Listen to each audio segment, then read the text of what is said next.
NCERT का next topic. तो from forgoing discussion an immediate question become evident which is the first genetic material. Okay, ये पूछा है। It shall be discussed in detail ये chapter में on the basis of chemical evolution. Okay, but briefly we should highlight some of the fact and points. Okay, तो चलिए देखते हैं। RNA was the first genetic material. Okay, there is now enough evidence to suggest that the essential life process such as metabolism, translation, splicing, etc. Okay, जितने भी चीज़ है ना evolve around RNA. Okay, अभी तक तो देख लिया ना कि RNA के पास वो हर एक कैपेसिटी है कि that could form amino acid ultimately protein. Okay, तो ये RNA to protein translation. Okay, और फिर प्रोटीन एंटायर मेटाबॉलिज्म. ओके, फिर यूकैरियोटिक RNA में हम देखेंगे स्प्लाइसिंग. स्प्लाइसिंग एक प्रोसेस है, वो एक्सॉन और इंट्रॉन सिस्ट्रॉन के बारे में जब वो डिस्कशन करेंगे तब. अभी आप समझिए कि RNA was the first genetic material क्यों बोलते हैं हम. ओके, ठीक है, क्योंकि मेटाबॉलिज्म, ट्रांसलेशन, स्प्लाइसिंग जितने भी प्रोसेसेस हैं evolve around RNA. RNA used to act as a genetic material as well as catalyst. Okay, कोई भी रिएक्शन को ना ये कैटलाइज करता था. ठीक है, there are some important biochemical reaction in living system that are catalysed by RNA. Okay, अपना पूरा डाइजेशन से लेके रेस्पिरेशन. ओके, उसमें जितने भी एंजाइम्स आते हैं उसमें ये है ना RNA दे कैटलाइज. ओके, ठीक है, तो सिर्फ प्रोटीन नहीं, ये enzyme acts as an protein enzyme. Okay, but RNA being a catalyst was reactive and hence unstable. देख रखा है ना, इसलिए तो DNA को प्रेफर किया नेचर ने for higher form of organism eukaryotes के लिए. ठीक है, therefore DNA has evolve from RNA with chemical modification that makes it more stable. Okay, DNA पर ये है DNA being double strand and having complementary strand further resist change in evolving the process of repair. है ना, मतलब जैसे sorry ये line बोला है कि DNA being double stranded and having complementary strand further resist change. है ना, कोई भी जल्दी म्यूटेशन ना हो, resist change by evolving a process of repair. Okay, है ना, कुछ अलग कॉम्प्लीमेंट्री, अगर कुछ अलग बेस पेयर जुड़ जा रहे हैं तो उसको करेक्ट कर सकता है. राइट, तो ये फायदा था DNA का. ओके, अब इंपॉर्टेंट पॉइंट रेप्लिकेशन. है ना, DNA का जैसे DNA ये अनकॉइल होगा और ये एक strand would act as a template और यहाँ से नया स्ट्रैंड बनेगा जो डॉटर सेल के पास जाएगा. ये replication. While proposing the double helical structure for RNA, for proposing the double helical structure for DNA, Watson and Crick had immediately proposed a scheme for replication of DNA. क्यों? क्योंकि एक बार हमें complementary pair के बारे में पता चल गया ना कि अगर ये होगा तो इसके साथ हम ये बना सकते हैं ना. To quote their original statement, उन्होंने कहा था, it has not escaped our notice that a specific pairing we have postulated immediately suggests a possible copying mechanism for the genetic material. है ना, ये वॉटसन एंड क्रिक ने 1953 में बोला. Okay, समझिए कि कॉम्प्लीमेंटेरिटी इसके कारण से कितने चीज़ हमें पता चली DNA के बारे में. The scheme suggest that the two strand would separate, अलग होंगे ना, ये अनकॉइल होंगे, and act as a template for the synthesis of new complementary strand. After the completion of replication, each DNA molecule would have one parental and one newly synthesized strand. Okay, uncoil हुआ तो ये दोनों parental strand होंगे, इसके सामने नया pair है ना, नया DNA सिंथेसाइज हुआ और ये दो मिलके मतलब एक पुराना और एक नया जो सिंथेसाइज हुआ ये डॉटर सेल में जाएगा. वैसे ये दूसरा स्ट्रैंड जो था उसका पुराना और नया. Okay, each DNA molecule would have one parental and one newly synthesized strand. This scheme was termed as semi-conservative nature of DNA replication. याद रखिएगा ना, पुराना एक नया एक सिंथेसाइज, जो सिंथेसाइज हुआ वो डॉटर सेल में जाता है. ओके, अच्छे से. अब इसका एक्सपेरिमेंटल प्रूफ. ओके, यहाँ पे एक एक्सपेरिमेंट आएगा, ये भी इंपॉर्टेंट है ना, बहुत इंपॉर्टेंट है. It's now proven that the DNA replicates semi-conservatively. It was shown that in E. coli, Listeria coli, and subsequently in higher organisms such as plant and human cell, ये Michelson and Stell experiment है ना, Matthew Michelson and Franklin Stell performed a following experiment in 1958. Okay, they grew E. coli in a medium containing 15 NHCl. Okay, अब देखिए इसमें क्या होता है. N है ना, नाइट्रोजन. ओके, एटॉमिक नंबर 7, मास 14. ओके, तो 15N मतलब ये एक heavy isotope of nitrogen. Okay, ammonium chloride 15N है ना, N है, ये 15N इस्तेमाल किया. ओके, तो they grew E. coli in a medium containing 15 NH4Cl, जिसमें 15N is a heavy isotope of nitrogen. As the, अब नाइट्रोजन का सिग्निफिकेंस क्या है, वो फॉस्फोरस वाले एग्जांपल में देखा, दे गेट इनकॉर्पोरेटेड इन, अपना वो जो डंडा था है ना, क्योंकि फॉस्फेट बॉन्ड है ना, फॉस्फोरस का बना होता है. नाइट्रोजन कहाँ पे पाए जाएंगे, इन नाइट्रोजनस प्यूरिन और पिरामिडिन में. राइट, तो ये जो heavy isotope of nitrogen would get incorporated in nitrogenous base. DNA में नाइट्रोजन होता है. राइट, एज द ओनली, इसमें क्या है, heavy isotope of nitrogen as the only nitrogen source for many generation. Okay, तो उसमें इन्होंने E. coli को ग्रो कराया. The result was the 15N was incorporated. है ना, वो ले लेगा, DNA में है तो फिर वो बाहर से जिसमें हमने उस मीडियम में ग्रो कराया तो उधर से 15N उसने इनकॉर्पोरेट कर लिया into newly synthesised DNA. Okay, तो जो DNA बना उसमें 15N इनकॉर्पोरेट होगा. ठीक है, नॉर्मली क्या होता है N14 है ना, 14N, लेकिन 15N वाले मीडियम में दिया तो 14N के साथ 15N भी आया. ओके, क्योंकि DNA ने उसको इनकॉर्पोरेट कर लिया. ठीक है, The heavy DNA molecule, ये जो 15N है, the heavy DNA molecule could be distinguished from the normal DNA by centrifugation in cesium chloride, CaCl. Okay, इसमें डेंसिटी ग्रेडियंट होता है तो उसमें पता चलता है ना. अब इसमें ये चीज़ इंपॉर्टेंट पॉइंट बताया कि 15N is not a radioactive isotope and it can be separated from 14N on based of densities, इसलिए सेंट्रीफिकेशन करके हम डिफरेंट डेंसिटी ना भारीपन उससे सेपरेट कर सकते हैं। 59 का कौन सा स्ट्रैंड है, 49 का कौन सा स्ट्रैंड है। इंपॉर्टेंट ये है कि आपका जो 59 है वो इनकॉर्पोरेट हो गया डीएनए में, है ना। Then they transfer the cell into medium with normal, अब ये 59 को इनकॉर्पोरेट करा दिया ई कोलाई के डीएनए में, अब इसको नॉर्मल 14 NH4Cl में ग्रो कराया and took the sample at various definite intervals. Okay, उन्होंने एज अ सेल मल्टीप्लाई है ना, वो इक्वलाई मल्टीप्लाई करेगा तो उसके डीएनए भी मल्टीप्लाई करेंगे and extracted the DNA that remained as a double stranded helix. Okay, समझ रहे हैं ना। तो पहले उसको 59 है ना हैवी आइसोटोप में ग्रो कराया, तो 59 इनकॉर्पोरेट हो गया डीएनए में, अब उसको नॉर्मल 49 में कराया। ठीक है, तो क्या होगा, एक स्ट्रैंड 59 का होगा, एक स्ट्रैंड 49 का होगा। इससे हमें क्या पता करना है, semi conservative nature of duplication है ना, डीएनए जो रेप्लिकेट करता है वो सेमी कंजर्वेटिव में है ना। तो डायग्राम देखिएगा ना, 59 उसका 14 में आया तो एक 59 जो ओल्ड स्ट्रैंड था और एक 49 का, क्यों, अब हम मीडियम उसको 49 का दे रहे हैं, तो नया वाला जो सिंथेसाइज होगा ना वो 49, तो इस तरह से हाइब्रिड बनेंगे सेमी कंजर्वेटिव आधे आधे। Okay, the various sample was separated independently of caesium chloride, okay, caesium chloride gradient to measure the densities of DNA. ठीक है, अब इसमें पूछा आपसे, can you recall what centrifugal force is, वो फिजिक्स में देखा, and think why a molecule with higher mass या डेंसिटी वुड सेडिमेंट फास्टर। उसका पूरा प्रोसेस ही है वही, है ना, सेंट्रीफिकेशन करके तो हम ये करते हैं। तो डायग्राम में देखिएगा ना, दो इसके पहले जैसे हमने एक पैरेंटल स्ट्रैंड और एक न्यूली सिंथेसाइज्ड स्ट्रैंड, तो हमने ये हैवी आइसोटोप नाइट्रोजन का डाल करके ये चीज बता दिया, राइट। अब मिचेल्सन एंड स्नेल एक्सपेरिमेंट जिसके बारे में डिस्कस करें, the DNA then was extracted from the culture and one generation after the transfer from 59 to 14 in medium 20 minute में ये डिवाइड करता है। E coli divide in 20 minutes, इसलिए 20 मिनट्स का इनका लाइफ साइकिल होता है। हैज अ हाइब्रिड, एक 49 और एक रेडियो आइसोटोप 59 है ना। ओके, हैवी आइसोटोप, रेडियो बोला heavy isotope, has a hybrid or intermediate density. DNA extracted from the culture after another generation, that is 40 minutes, okay, second generation, was composed of equal amounts of hybrid DNA, okay, and of light DNA. If E. coli was allowed to grow for 80 minutes, then what would be the, मतलब semi conservative हमें पता है तो वो कम होते जाएंगे, है ना, proportion of light and hybrid densities of DNA, okay, तो हाइब्रिड वाली जो है वो कम होती जाएगी। okay, very similar experiment involving the use of radioactive thymidine to detect the distribution of newly synthesized DNA in the chromosome was performed in Vicia faba, okay, ये faba beans by Tyler and colleague in 1958. Okay, the experiment proved that the DNA in chromosome also replicates semi-conservatively. Okay, तो कितना मस्त experiment है, semi conservative वे हमें समझाना था, तो उसमें हमने नाइट्रोजनस बेस है ना, नाइट्रोजन को पकड़ के उसको एक हैवी आइसोटोप और एक नॉर्मल आइसोटोप नॉर्मल नाइट्रोजन में ग्रो कराया। उसमें देखा कि एक ओल्ड स्ट्रैंड N15 का था, एक न्यू स्ट्रैंड N14 का, मतलब जो रेप्लिकेट नहीं है सेमी कंजर्वेटिव में, है ना, और सक्सेसिव जनरेशन में वो कम होते जाएंगे। ओके, अब देखते हैं the machinery and the enzyme. Okay, इसके बारे में नेक्स्ट टॉपिक है। In a living cell such as E coli the process of replication require a set of catalyst मतलब एंजाइम, है ना। The main enzyme is referred to as DNA dependent DNA polymerase. तो इसमें दो enzyme आएंगे ना, DNA polymerase और RNA polymerase. Polymerase का अगेन एग्जांपल है ना, रेप्लिकेशन का बात करें तो उस सेगमेंट को बढ़ाना, पॉलीमराइज करना। Okay, since it uses the DNA, लेकिन ये एंजाइम के लिए वो डीएनए का टेम्पलेट है ना, since it uses the DNA template to catalyse the polymerisation of deoxyribonucleotide, the enzymes are highly efficient enzyme as they have to catalyze polymerization of a large number of nucleotide in a very short time. Okay, मतलब 20 minute का E coli का doubling time है, तो कितना जल्दी उनको polymerise करना होगा ना। Okay, E coli that has only, उनका जो होता है 4.6 multiply by 10⁻⁶ base pair compared to humans में तो उसका diploid content 6.6 multiply by 10⁻⁹ base pair. Okay, okay, humans में complete the process of replication within 18 minutes. Okay, इतना जल्दी। That means the average rate of polymerization had to be approximately 2000 base pair पर second. इतना है ना, 2000 base pair को मिला करके वो इतना जल्दी पॉलीमराइज करते हैं, राइट, ला के। Okay, not only do the polymerase have to be fast but they also have to catalyse the reaction with high degree of accuracy. Okay, A के साथ टी और सी के साथ जी है ना, एक्यूरेसी भी होना चाहिए। Any mistake during replication would result into mutation, है ना, पॉइंट म्यूटेशन, फ्रेम शिफ्ट और सब जितने भी म्यूटेशन देखे ना, अगर एक बेस पेयर भी गलत जुड़ा, ओके, म्यूटेशन आ गया, फिर कुछ ना कुछ बीमारी आएगी, है ना, या फिर कुछ एबनॉर्मल चीज आएगी, है ना। Furthermore energetically replication is very expensive process. यहाँ पे एक बहुत इंपॉर्टेंट पॉइंट आएगा, है ना, आप उसमें एटीपी याद कीजिए ना, एडिनोसाइन ट्राइफॉस्फेट, तो उसको उसके जो फॉस्फेट बॉन्ड होते हैं ना, हाई एनर्जी बॉन्ड्स, उसी तरह से डी, अब ये पॉइंट समझिए, डीऑक्सीराइबोन्यूक्लियोसाइड ट्राइफॉस्फेट मतलब डीएनए, है ना, ट्राइफॉस्फेट जोड़ करके deoxyribonucleoside triphosphate serve dual purpose, दो पर्पस है। In addition to acting as a substrate, एक तो सबस्ट्रेट की तरह एक्ट करेगा, they provide energy for polymerisation reaction, है ना, इसलिए इसमें फॉस्फेट होता है ना, डीएनए के स्ट्रक्चर में फॉस्फेट, क्योंकि इनको एनर्जी देनी होती है। जैसे adenosine triphosphate energy currency of the cell, okay, वैसे डीएनए, ओके, तो डीएनए के अपने इतने प्रोसेस है कि they need to have energy, है ना। तो ये डीऑक्सीराइबोन्यूक्लियोसाइड, ये जो ट्राइफॉस्फेट है, जानबूझ के ऐसा नाम लिखा है ना, डीऑक्सीराइबोन्यूक्लियोसाइड ट्राइफॉस्फेट, फॉस्फेट जुड़ गया तो न्यूक्लियोटाइड हो गया, मतलब डीएनए हो गया, राइट। तो ये जो ट्राइफॉस्फेट है इसको समझाने के लिए बताया, जैसे एटीपी होता है ना, एडिनोसाइन ट्राइफॉस्फेट, ठीक है, तो ये triphosphate high energy bond serve dual purpose, DNA serve dual purpose. In addition to acting as a substrate they provide energy for polymerisation reaction.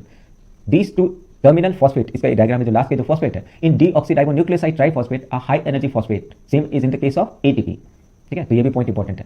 In addition to DNA dependent DNA polymerase, many additional enzymes are required to complete the process of replication with high degree of accuracy. सिर्फ replicate नहीं करना, हमें accurately ATCG accurately है ना।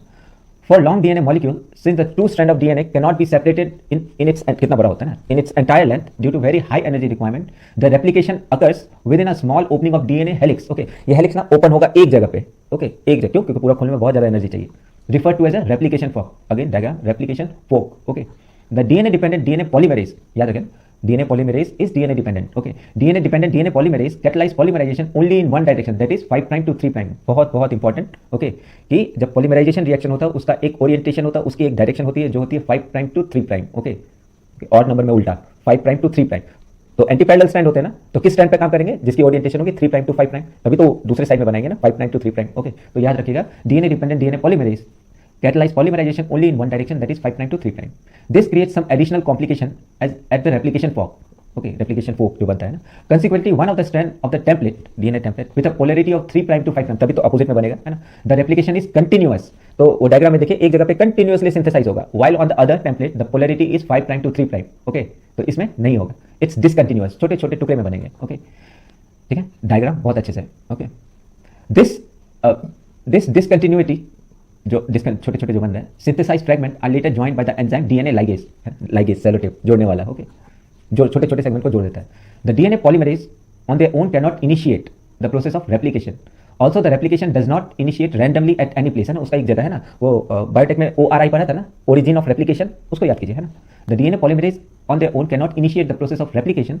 Also the replication does not initiate randomly at any place of DNA. There is a definite region in E. coli DNA where the replication originates. Okay, such region are termed as origin, जिसको वो biotech वाले chapter में ORI लिखा था ना, ORI, origin of replication. ठीक है, it's because the requirement for the origin of replication that a piece of DNA, है ना, in the piece of DNA, if needed to be propagated during recombinant DNA procedure. Okay, वहीं पे तो काटते थे और नया DNA अटैच करते थे, origin. Okay, requires a vector. अब E. coli का डायग्राम कीजिए, उसमें एक मेन DNA होता है, एक वेक्टर होता है ना, वेक्टर, छोटा सा प्लाज्मेट। ओके, प्लाज्मेट में वेक्टर नहीं, प्लाज्मेट होता है ना, उसमें हम उसको काटते थे। Restriction endonuclease molecular scissor. The vector provide the origin for, यही वेक्टर E. coli का जो प्लाज्मेट है ना, vector provide the origin of replication. For the not every detail of replication is understood, अभी भी कार्य प्रगति पे है ना, अभी काम चल रहा है। In eukaryotes the replication of DNA takes place at a synthesis S phase of cell cycle. The replication of DNA and cell division cycle should be highly coordinated. A failure in cell division after DNA replication result into polyploidy. Okay, समझिए कि old strand new strand synthesise हो गया, daughter cell में जा रहे हैं, ठीक है, लेकिन वो जो अपना माइटोसिस और मियोसिस में अगर कुछ ऐसा हुआ जिस कारण से ये सेपरेट नहीं हुए और या फिर दो सेपरेट नहीं हुए और एक में ही सारा का सारा चला गया, तो ये पॉलीप्लॉइडी होता है ना। प्लांट्स में तो बहुत इसका कुछ यूजफुल फीचर्स भी है, लेकिन ह्यूमंस में तो ये बहुत है ना, क्रोमोसोमल एनामॉली हो जाएगा, राइट। कुछ वो जो क्रोमोसोमल डिजीज हम देखते हैं, राइट, वो ट्राइसोमी, ओके, डाउन सिंड्रोम, वो सब तो पॉलीप्लॉइडी हो जाएगा। तो जनरली नेचर भी है ना, सोचो कि नेचर कितना एक्यूरेट है कि अगर ऐसा कुछ केस आए ना तो won't allow the organism to live its life to full potential, right? बहुत अर्ली स्टेज में उसकी डेथ हो जाएगी, do not reach their sexual maturity। तो इतना ध्यान रखता है नेचर कि अगर क्रोमोसोमल एब्रेशन है तो उसकी सेक्सुअल मैच्योरिटी में है ना, जैसे बोलते हैं वेस्टिजियल सेक्स ऑर्गन है ना, और वो जल्दी मर जाएंगे ना। You can learn the detail nature of the origin of process occurring at the site in higher classes. ये तो ओके। अब देखते हैं ट्रांसक्रिप्शन। अभी तक हमने रेप्लिकेशन देखा, ओके, वही DNA टेम्पलेट जिससे रेप्लिकेट करके डॉटर सेल में जा रहा है। अब सेंट्रल डॉगमा याद कीजिए जिसमें हम ट्रांसक्रिप्शन पढ़ रहे हैं, यही DNA का टेम्पलेट, इससे हम RNA बनाएंगे। ओके, तो अगेन वो अनकॉइल तो होगा DNA का, तभी तो वो टेम्पलेट बनेगा, राइट। तो अब ट्रांसक्रिप्शन रेप्लिकेशन फोक पे, okay. The process of copying genetic information from one strand of DNA into RNA, okay, ये कॉम्प्लीमेंट्री स्ट्रैंड नहीं, अब RNA is termed as transcription. Okay, here also the principle of complementarity governs the process of transcription. अब दिमाग में बस है ना, आराम से आप बता दोगे, thymine getting replace by uracil. Okay, यहाँ पे T मत जोड़ देना, अब RNA बना रहे हैं ना, तो वहाँ जहाँ पे T था वहाँ पे U आ जाएगा, है ना। Except the adenosine complement now forms a base pair with uracil instead of thymine, ठीक है। However, unlike the process of replication, which once set in, next बहुत important point है ना। However, unlike the process of replication, which once sets in, the total DNA of the organism gets duplicated. रुक नहीं सकता, अगर replication शुरू हो गया तो एंटायर लेंथ है ना, पूरा का पूरा डुप्लीकेट होगा, क्योंकि तभी तो डॉटर में ऐसा थोड़ी ना कि मतलब वो पैतृक संपत्ति में हिस्सा थोड़ी ना कि बेटे को ज्यादा दिया बेटी को कम, ऐसा नहीं है ना। जब रेप्लिकेशन शुरू हो गया तो वो कंप्लीट होगा। In transcription only a segment of DNA, पूरे DNA का अ segment of DNA and only one strand is copied into RNA। Okay, एक स्ट्रैंड का काम होता है और वहां से ओके RNA बनता है। तो ये पॉइंट इंपॉर्टेंट है, राइट, कि एंटायर स्ट्रेस पे नहीं, इसका एक पोर्शन RNA जब बन रहा है। This necessitates defining the boundaries that would demarcate the region and the strand of DNA that would be transcribed. Okay. अब इसमें पूछा आपसे why both the strands are not copied during transcription has a simple answer. First, if the both strands act as a template, अगर दोनों template की तरह काम करे तो they would code for RNA molecule with different sequence, है ना. अगर दोनों स्ट्रैंड को काम में कर दिया तो ये अलग अमीनो एसिड, ये अलग अमीनो एसिड, और ये जो दूसरा स्ट्रैंड है वो अलग अमीनो एसिड, वो अलग, तो पूरा कचरा हो जाएगा, है ना. If both strands act as a template, they would code for RNA molecule with different sequences. Okay, remember, complementarity does not mean identical. Okay, ये word है. Okay, और इससे क्या होगा? In turn, if they code for protein, for different type of protein, the sequence of amino acid in a protein would be different. Hence, one segment of DNA would be coding for two different protein. Okay, important है. One segment of DNA would be coding for two different protein, and this would complicate the genetic information transfer machinery. दूसरा, अगर दोनों साथ में हो तो ये double standard RNA नहीं बना लेंगे, है ना. Two RNA molecule if produce simultaneously would be complementary to each other, hence would form double standard RNA. Okay, dsRNA हो जाएगा double standard. Okay, this would prevent RNA from being translated into, RNA का काम क्या है? Ultimately protein बनाना. अभी खुद ही डबल स्टैंडर्ड बन गया, right. Okay, prevent RNA from being translated into protein and the exercise of transcription would become futile one. Okay, अब टेक्निकल टर्म्स आएंगे और इसको भी एक बार आप समझिए. ट्रांसक्रिप्शन यूनिट, है ना, हम ट्रांसक्रिप्शन की बात कर रहे हैं, DNA to RNA. Okay, A transcription unit in DNA is defined primarily by three region. तीनों रीजन को आप समझिए ना. PST, promoter, structural gene, terminator. वो डायग्राम देखेगा, राइट. वो जो ट्रांसक्रिप्शन यूनिट है उसमें शुरुआत में होता है प्रमोटर, उसके बाद होता है स्ट्रक्चरल जीन और लास्ट में होता है टर्मिनेटर. टर्मिनेटर का नाम खत्म करना, प्रमोटर का काम प्रमोट करना, स्ट्रक्चर काम बढ़ाना, है ना. तो PST, प्रमोटर, स्ट्रक्चरल जीन और टर्मिनेटर, इसको बोलते हैं transcriptional unit. Okay, there is a convention in defining the two strands of the DNA in a structural gene of a transcription unit. ठीक है. The two strands have opposite polarity and the DNA dependent, अब यहाँ पे DNA dependent RNA polymerase also catalyze ये catalyze करता है polymerization in only one direction. वही 5-3 याद रखेगा, odd नंबर उल्टे से है ना, बड़ा नंबर पीछे. तो ये भी ओके, हम ट्रांसक्रिप्शन बात कर रहे हैं, राइट. तो जो भी आपका polymerization होगा ना would be happening in 5' to 3' direction. The strand that has the polarity of 3' to 5' act as a template. Okay, क्योंकि अपोजिट एंटीपैरेलल है ना, उसके अपोजिट में बन रहा है. ओके, तो सिंथेसाइज अगर 5' to 3' में हो रहा है तो ओरिजिनल जो स्ट्रैंड होगा वो 3' to 5' होगा. Act as a template and is also referred to as a template strand. Okay, the other strand which has the polarity of 5' to 3', जो पुराना वाला एंटीपैरेलल है, and the sequence same as RNA, except अब दूसरा वाला strand भी तो एकदम आरएनए की तरह ही लगेगा, लेकिन उसमें आगे वही है ना, जो एक अंतर होगा, thymine replace by uracil. Okay, except thymine at the place of uracil is displaced during transcription, उसको हटा दिया जाता है, राइट. समझे, जब आरएनए बन रहा होता है तो एक स्ट्रैंड काम करता है, दूसरा get displaced. Okay, strangely the strand which does not code for anything is referred to as a coding strand. Okay, strangely the strand which do not code for anything is referred as a coding strand. All the reference point with while defining a transcriptional unit is made with coding strand. Okay, to explain the point, a hypothetical, इसमें ऐसा बताया, a hypothetical sequence from a transcription unit is represented below, है ना. ये आपका DNA का template बताया, T है, डीएनए बताया ना, 3' to 5' डायग्राम है. ओके, और 5' to 3'. ओके, तो एक होता है टेम्पलेट स्ट्रैंड जहां से आरएनए बनेगा और दूसरा होता है कोडिंग स्ट्रैंड. ओके, इसको भी याद रखें, कंफ्यूज मत हो गया. ओके, अब आइए the promoter and terminator. Okay, जो प्रमोट करेगा और जो टर्मिनेट करेगा, बीच में स्ट्रक्चरल जीन है ना. The promoter and the terminator flank to the structural gene, है ना. ये प्रमोटर हुआ, स्ट्रक्चरल जीन हुआ, टर्मिनेटर हुआ. Promoter and terminator flank the structural gene in a transcriptional unit. Transcriptional unit में तीनों चीज होते हैं ना, promoter, structural gene, terminator. Okay, तो ये बताया the promoter and the terminator flank the structural gene in a transcription unit. The promoter is said to be located towards 5' and, है ना. अब ये समझिए ना, जो प्रमोट करेगा, क्योंकि सिंथेसिस है ना 5' to 3' पे हो रहा है, तो वहां पे प्रमोटर होना चाहिए. The promoter is said to be located towards 5' end, इसको हम बोलेंगे upstream of the structural gene, and the reference is made with respect to the polarity of the coding strand, जो कोडिंग स्ट्रैंड का है ना. It's the DNA sequence that provide binding site for RNA polymerase. Okay, coding strand काम में आता है.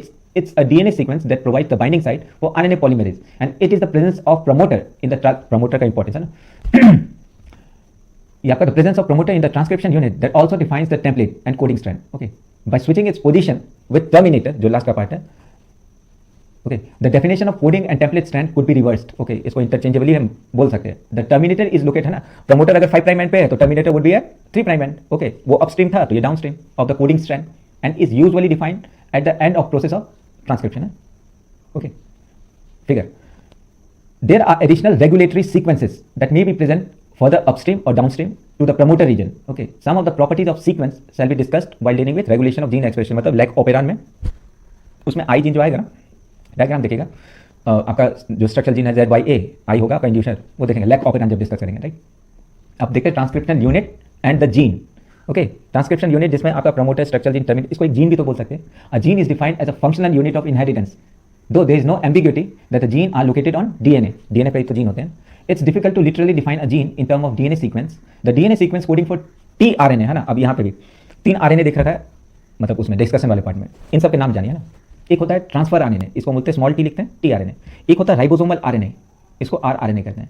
एक होगा आपका sRNA, बहुत सारे आरएनए होते हैं लेकिन मेन हमें इन्हीं के बारे में पढ़ना है, soluble RNA. Okay, the DNA sequence coding for tRNA, और tRNA बहुत बहुत इंपॉर्टेंट है, rRNA भी इंपॉर्टेंट। tRNA का डायग्राम देखिए, उसमें क्या है कि आपका क्लोवर लीफ मॉडल, ओके, उसमें कोडोन और एंटी कोडोन आपको समझ में आएगा। डीएनए के पास कोड्स होते हैं और आरएनए के पास एंटी कोडोन, तो ये कोड और anti code. Okay, ribosomal RNA में वो अपने सेल बायोलॉजी में पढ़ा होगा ना, राइबोसोम्स है ना, उसके बीच से पॉलीपेप्टाइड निकल रहा है, राइट, तो rRNA। ओके, तो tRNA और rRNA molecule also define a gene. Okay, समझिए, DNA sequence coding for tRNA और rRNA molecule also define a gene, इसलिए जीन का जो डेफिनेशन है becomes complicated.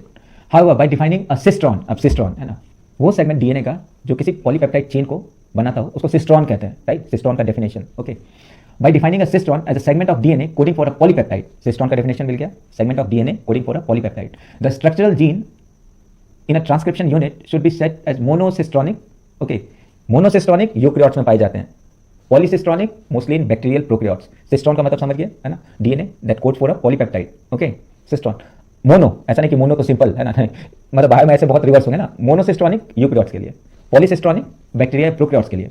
In eukaryotes the monocistronic structural gene, ये structural gene है ना, monocistronic structural gene have interrupted coding sequence. इसमें दो वर्ड आएंगे, एक्सॉन्स और इंट्रॉन्स। अगेन इसमें भी थोड़ा दिमाग लगा के है ना, इंट्रॉन बोले तो कुछ इंट्रिंसिक या कुछ वैल्यूबल, ऐसा नहीं, फालतू पार्ट, मतलब वो जो चेन है आरएनए का जो फालतू पार्ट है ना उसको बोलेंगे इंट्रॉन्स, और जो इंपॉर्टेंट जो कोडिंग पार्ट होगा उसको बोलेंगे एक्सॉन्स। ओके, और स्प्लाइसिंग करके अभी ऊपर एक वर्ड बोला था ना, यही इंट्रॉन्स को हटाना और एक्सॉन को जोड़ना, तो पूरा मैच्योर एमआरएनए हमें मिलेगा, राइट, उसको समझिए, right.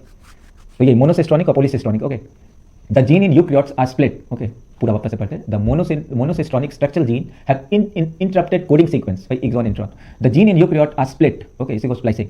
The coding sequence or express sequence are defined as exons. Okay, external नहीं, exons important point है। Okay, exons are said to be those sequence that appears in mature or processed RNA. The exons are interrupted by introns, है ना, घुस जाता है introns, और ये फालतू पार्ट इसको हटाना है। Introns are intervening sequence do not appear in mature or processed RNA. Okay, the split gene arrangement further complicates the definition of gene in term of DNA segment. Okay, ये इतने सारी चीजें ना, सिस्ट्रॉन, एक्सॉन, इंट्रॉन, तो gene को define करना मुश्किल हो जाता है, right. Inheritance of character is also affected by the promoter and regulatory sequence of the structural gene, promoter, terminator, structural gene. Hence, sometimes the regulatory sequence are loosely defined as a regulatory gene. Okay, even though these sequences do not code for any RNA or proteins. Okay, अब देखते हैं important है types of RNA and process of transcription. अभी transcription पे translation आ गया है, transcription DNA to RNA. तो कितने तरह के आरएनए होते हैं in bacteria? There are 3 major type of RNA, जो नॉर्मल हम पढ़ते हैं, mRNA messenger RNA, tRNA transfer RNA, और आरआरएनए राइबोसोमल आरएनए, ये प्रोकैरियोट्स का। All 3 RNA are needed to synthesise a protein in a cell. तीनों आरएनए, उसके बगैर प्रोटीन सिंथेसाइज नहीं होगा। द mRNA प्रोवाइड, अब इसका इंपॉर्टेंस, mRNA मैसेंजर है ना, mRNA provide the template, message दे रहा है ना, codes. Okay, the tRNA bring amino acid, है ना, सॉरी, tRNA इसी को ट्रांसफर ये ब्रिंग्स अमीनो एसिड्स। ओके, आपके साइटोप्लाज्म से बाहर ले जाना, अंदर ले आना, न्यूक्लियस के, है ना, तो ट्रांसफर, ये ट्रांसफर करना, bring amino acid and reads the genetic code, tRNA और क्लोवर लीफ मॉडल, इसमें कोड जो डीएनए का कोड है उसको रीड करता है, anti coder. And the rRNA, ये ribosome, plays a structural and catalytic role. Okay, rRNA तो कैटालिटिक ड्यूरिंग ट्रांसलेशन। तो तीनों आरएनए के कितना इंपॉर्टेंट है ना। There is a single DNA dependent RNA polymerase that catalyse the transcription all 3 type of RNA in bacteria. Prokaryotes के बारे में बात करते हैं। आरएनए पॉलीमरेज इतना इंपॉर्टेंट है, जो डीएनए डिपेंडेंट है और वही तीनों आरएनए बनाता है। RNA polymerase bind to the promoter, है ना, प्रमोटर, स्ट्रक्चरल जीन, टर्मिनेटर, तो यही आरएनए पॉलीमरेज बनाना है ना, पॉलीपेप्टाइड चेन बनाना है। RNA polymerase bind to the promoter and initiate transcription, initiation है ना, इनिशिएट करता है, समझ रहे हैं ना, ठीक है। आरएनए पॉलीमरेज का इंपॉर्टेंस, ये जो स्ट्रैंड है उसके प्रमोटर रीजन पे बाइंड करेगा। Okay, RNA polymerase bind to the promoter and initiate the transcription, initiate करेगा। It uses nucleoside triphosphate as a substrate. Okay, ठीक है, डीएनए एज अ सबस्ट्रेट। अब transcription in bacteria. Okay, bacteria में क्या होता है, तो इसमें again RNA polymerase is a template dependent, है ना। किस फैशन में? इसमें वही अपना एक ही तो रूल है ना, रूल ऑफ कॉम्प्लीमेंटेरिटी, है ना। It somehow also facilitate the polymerase के बाद opening of the helical, okay, and continuous elongation. Only a short stretch of RNA remain bound to the enzyme. Okay, once the polymerase reaches the terminator region, वहां से वो fall off कर जाता है ना, the nascent RNA falls off. So also the RNA polymerase का काम खत्म हो गया, है ना, उसने आरएनए जो पॉलीपेप्टाइड वो बना दिया, तो टर्मिनेटर रीजन पे वो खत्म हो जाएगा। This results in termination of transcription. Okay, आप देखिए, an intriguing question is that how is the RNA polymerase able to catalyse all these three steps. Okay, इधर ध्यान से है ना कि आरएनए पॉलीमरेज का काम तो कुछ बढ़ाना होता है, तो ये मतलब इनिशिएट भी कर रहा है, टर्मिनेट कैसे कर रहा है, तो इसमें आपको फैक्टर्स है ना, रो फैक्टर और सिग्मा फैक्टर जो एनसीईआरटी में वो आएगा। The RNA polymerase is only capable of catalysing the process of elongation, polymerise कर रहा है ना, तो एलोंगेशन इट एसोसिएट ट्रांजिएंटली है ना, थोड़े समय के लिए with the initiation factor diagram में, और मतलब ये आरएनए पॉलीमरेज अटैच होता है इनिशिएशन फैक्टर से, फिर वहां पे वो इनिशिएशन का काम किया, इसका जो अपना काम है बढ़ाना वो तो करेगा ही स्ट्रक्चरल जीन पे, और जो टर्मिनेशन वहां पे एक टर्मिनेशन फैक्टर होगा जहां से वो टर्मिनेट करेगा ना, तो ये दो to initiate and terminate the transcription respectively है ना। Association with this factor after the specificity of RNA polymerase to either initiate or terminate है ना। फिगर को बहुत अच्छे से, in bacteria since the mRNA do not require, in bacteria में बात करें ना, since the mRNA do not require any processing to become active, and also since transcription and translation RNA to protein takes place in the same compartment, okay, there is no separation of cytosol and nucleus है ना। Prokaryotes में तो कैसे होता है कि well defined nucleus तो होते नहीं है ना, तो वो पूरे प्रोटोप्लाज्म में ही घूमते रहते हैं, राइट। तो इन दोनों में ये डिफरेंस है, ओके। इस कारण से जो आपके पॉलीमरेज है उनके फंक्शनैलिटी प्रोकैरियोट्स में उसको इनिशिएशन और टर्मिनेशन फैक्टर चाहिए होता है, लेकिन यहाँ पे तो ओके क्यों, there is no separation of cytosol and nucleus in bacteria, eukaryotes है ना, okay. Many times the translation can begin much before mRNA is fully transcribed. Okay, consequently, transcription and translation can be coupled in bacteria. दोनों एक साथ काम, इसलिए तो वो जल्दी डिवाइड करता है, जल्दी रेस्पायर करता है, जल्दी अपने है ना एनर्जी होगा तभी तो रिप्रोड्यूस करेंगे ना, तो ये सब चीज़ तो ट्रांसक्रिप्शन और ट्रांसलेशन बैक्टीरिया में धरा ना चलते रहते हैं, ओके। अब यूकैरियोट्स में आओ, there are two additional complexities, okay. अपना यूकैरियोट में क्या होता है, पहला तो वो स्प्लाइसिंग वाला आ जाएगा ना कि फालतू पार्ट जो इंट्रॉन है उसको हटाना। There are at least 3 RNA polymerase in nucleus, उनमें एक था, यूकैरियोट्स में 3 होते हैं। In addition to RNA polymerase found in organelles, okay, there is a clear-cut division of labor. Eukaryotes तो है ना। The RNA polymerase 1 ये क्या क्या बनाता है, rRNA, ribosome polymerase 1 RNA polymerase 1 बनाएगा rRNA, मतलब राइबोसोमल RNA, उसका 28S यूनिट, 2 सब यूनिट होते हैं ना, 18S यूनिट और 5.8 सब यूनिट, ओके। वैसे ही RNA polymerase 3 is responsible for transcription of transfer RNA, tRNA, 5SR RNA and SN है ना, स्मॉल न्यूक्लियर आरएनए को SN RNA कहते हैं, और स्मॉल राइबोसोमल आरएनए को SR RNA। बहुत तरह के आरएनए होता है, लेकिन मेन हमें 3 ही पढ़ना है ना, MROS, okay, MROT, okay, messenger RNA, transfer RNA और राइबोसोमल आरएनए है ना। वैसे ही RNA polymerase 2 transcribe precursor of mRNA, okay. तो mRNA बनने से पहले पॉलीमरेज 2 का काम होता है, ठीक है, और ये बनाता है आपको HN RNA, ओके। इसको बोलते हैं हेटेरोजेनस न्यूक्लियर आरएनए, ठीक है। पहला तो ये कि बहुत सारे पॉलीमरेज काम करते हैं, ओके, और अलग अलग चीज बनाते हैं। दूसरा है कि second complexity is that the primary transcript जो इमेच्योर आरएनए बना हुआ है ना, primary transcript contain both exon and intron, ठीक है, intron non functional, exon functional coding part, okay. Hence it's subjected to the process called splicing, काट के है ना, काट के उसको हटा करके फिर है ना इंट्रॉन्स को हटा करके एक्सॉन्स को जोड़ना है ना, इंट्रॉन्स को हटाना है, एक्सॉन्स को जोड़ना है, राइट, ठीक है। Splicing where the introns are removed and exons are joined in a definite order, okay. HN RNA undergoes additional processing called capping and tailing, okay। तो ये HN RNA की बात कर रहा है, ओके, अंडरगोज एडिशनल प्रोसेसिंग, जैसे mRNA का process हुआ ना स्प्लाइसिंग करके वो अलग अलग हटा है, वैसे HN RNA ये भी तो RNA है, undergoes additional processing called capping and telling.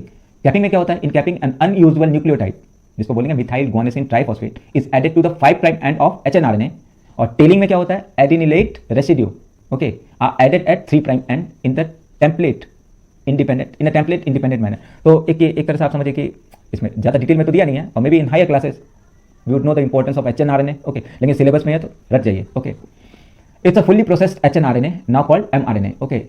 HN RNA से ही बना अपना mRNA that is transported out of nucleus for ribosomes है ना, एंडोप्लाज्मिक रेटिकुलम, उसमें ना राइबोसोम्स होते हैं ना, वहाँ पे ये आपका है ना न्यूक्लियस में बना mRNA, और उसके बाद वो बाहर गया ना न्यूक्लियस से बाहर for translation, okay. The significance of such complexity now being अभी है ना are being understood, okay। the split gene arrangement represent probably an inch, वही split gene मतलब वही चीज हम बात कर रहे हैं, ठीक है, इंट्रॉन को हटा के एक्सॉन को जोड़ना है ना। the split gene arrangement represent probably an ancient feature of genome, the presence of intron is reminiscence of antiquity, मतलब ऐसे इसको समझिए इवोल्यूशन के फॉर्म में बहुत सिंपलेस्ट ऑर्गेनिजम्स होंगे ना, है ना, तो उनमें वो इंट्रॉन काम कर रहा होगा, would be coating for simpler proteins, okay, जो कि अब यूकैरियोट्स के लिए जरूरी नहीं है, तो become non functional, and the process of splicing represent the dominance of RNA world, okay। तो किसी समय पे RNA है ना, इंट्रॉन्स के भी जीन्स एक्टिव थे, और वो itself would be coding for जो 20 अमीनो एसिड उसमें कुछ ना कुछ, तो वो इटसेल्फ है ना, तो इसी को बोलते हैं ये आरएनए वर्ल्ड, इस कारण से हम बोलते हैं आरएनए से डीएनए है ना। In recent time the standing of RNA and RNA dependent process in the living system have assumed more importance, corona, right, mRNA therapy वही तो है ना, कि इस तरह का एंजाइम बनाएंगे, इस तरह का वो है ना, तो ये इतना इंपॉर्टेंट है, राइट। अब आइए पढ़ते genetic code, okay, triplet code, और ये बनाने का कितना 20 अमीनो एसिड बनाने हैं, डीएनए के पास कोड है, तो डीएनए के पास जो कोड है उससे हमें 20 अमीनो एसिड बनाने हैं, वो पढ़ रहे हैं ना। ट्रिपलेट में होते हैं 3 ए, और ट्रिपलेट क्या चीज का, AUG एडेनिन AUG नहीं, DNA है ना, तो ATA ऐसा मतलब एडेनिन थाइमिन एडेनिन, ओके, या फिर ATC एडेनिन, ये तीन अल्फाबेट के जो कोड होते हैं. During replication and transcription a nucleic acid was copied to form another nucleic acid. Has this process are easy to conceptualise, okay, on the basis of complement. एक हमें मिल गया ना कॉम्प्लीमेंट, ए के साथ टी और सी के, ये कॉम्प्लीमेंटेरिटी जो होता है ये हमें बहुत चीज को जानने में मदद करता है. The process of translation require transfer, translation अपर है ना, the process of translation require transfer of genetic information from a polymer of nucleotide DNA से to synthesise a polymer of amino acid, nucleotide है ना, आरएनए से अब हमें protein बनाना है. Neither does any complementarity exist, है ना, कोई ए टी वो तो डीएनए से डीएनए आरएनए उसमें तो देख लिया. अब यहाँ पे क्या है कि आपका जो आरएनए का जो स्ट्रैंड है ना, would be coding for lysine, arginine, है ना, फिनाइल एडेनिन. तो इसमें कैसे कॉम्प्लीमेंट्री, क्यों आगे हम देखेंगे कि तीन कोड जो है, ओके, जो यूनिवर्सल कोड है जो डीएनए का, would be making different amino acid, है ना, ऐसा डिफरेंट कोड्स एक करके अमीनो एसिड बना सकते हैं. तो इसलिए कॉम्प्लीमेंटेरिटी तो है ना सोच भी नहीं सकते. तो इसमें यही problem, neither does any complementarity exist between the nucleotide and amino acid, not could it be drawn theoretically. क्यों, अगेन वही चीज है, तीन कोड जो है वो डिफरेंट अमीनो एसिड को, है ना. There existed ample evidence through the support of notion that the change in nucleic acid genetic material was responsible for change in amino acid in protein mutation. DNA में वो code है ना AUG, अगर point mutation हुआ U की जगह T घुस गया तो डिफरेंट अमीनो एसिड बनेगा, या फिर फॉल्टी अमीनो एसिड बनेगा, या कोई अमीनो एसिड नहीं बनेगा. इसी तरह से तो बीमारी होती है, या फिर जैसे कोई भी बीमारी आप लीजिए, या फिर तो वो डीएनए से रिलेटेड कैसे होता है ना, तो अल्टीमेटली वो प्रोटीन बना. अगर आप बीमार हो तो या फिर उस तरह के एंजाइम्स, हार्मोन्स और जो सब नहीं बन रहे, राइट, तब आप बीमार पड़ोगे. इसके लिए हम एक्स्ट्रा दवा खाते हैं, right.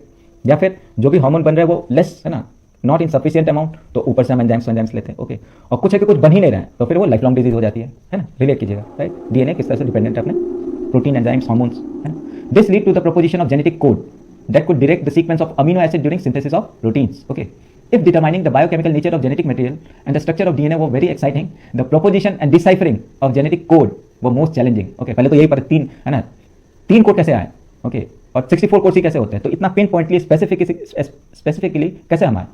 In a very true sense, it required involvement of scientists from several disciplines. Physicist आए, ऑर्गेनिक केमिस्ट आए, बायोकेमिस्ट आए, जेनेटिसिस्ट आए, है ना. It was George Gamow, a physicist, इसलिए फिजिक्स पढ़ना जरूरी है, okay. George Gamow, a physicist, वो argued that since there are only 4 bases, है ना, purine, pyrimidine, adenine, thymine, cytosine, guanine, 4 ही बेस है, and they have to code for 20, है ना, गिन चुन के तो 20 अमीनो एसिड है, ओके.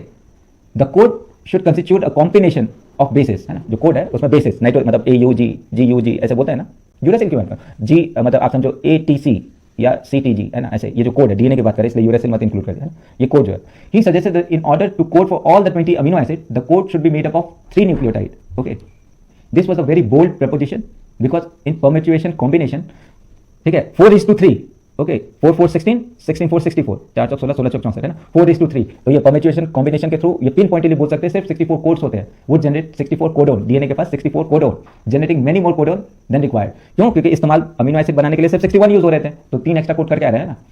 तो इस तरह से 4:3 करके इन्होंने 64 पे तो आ गए, लेकिन 3 जो एक्स्ट्रा कोड है वो क्या है, providing proof that the codon was triplet. एक तो ये प्रूफ हो गया कि, है ना, ATG ऐसे ट्रिपलेट हो गए with.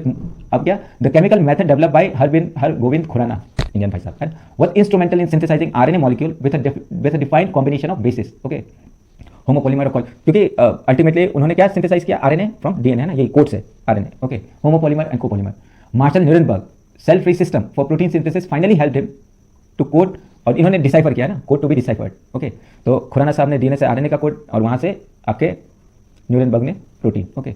Severo Ochoa, sorry, OCHOA, Severo Ochoa sir, okay.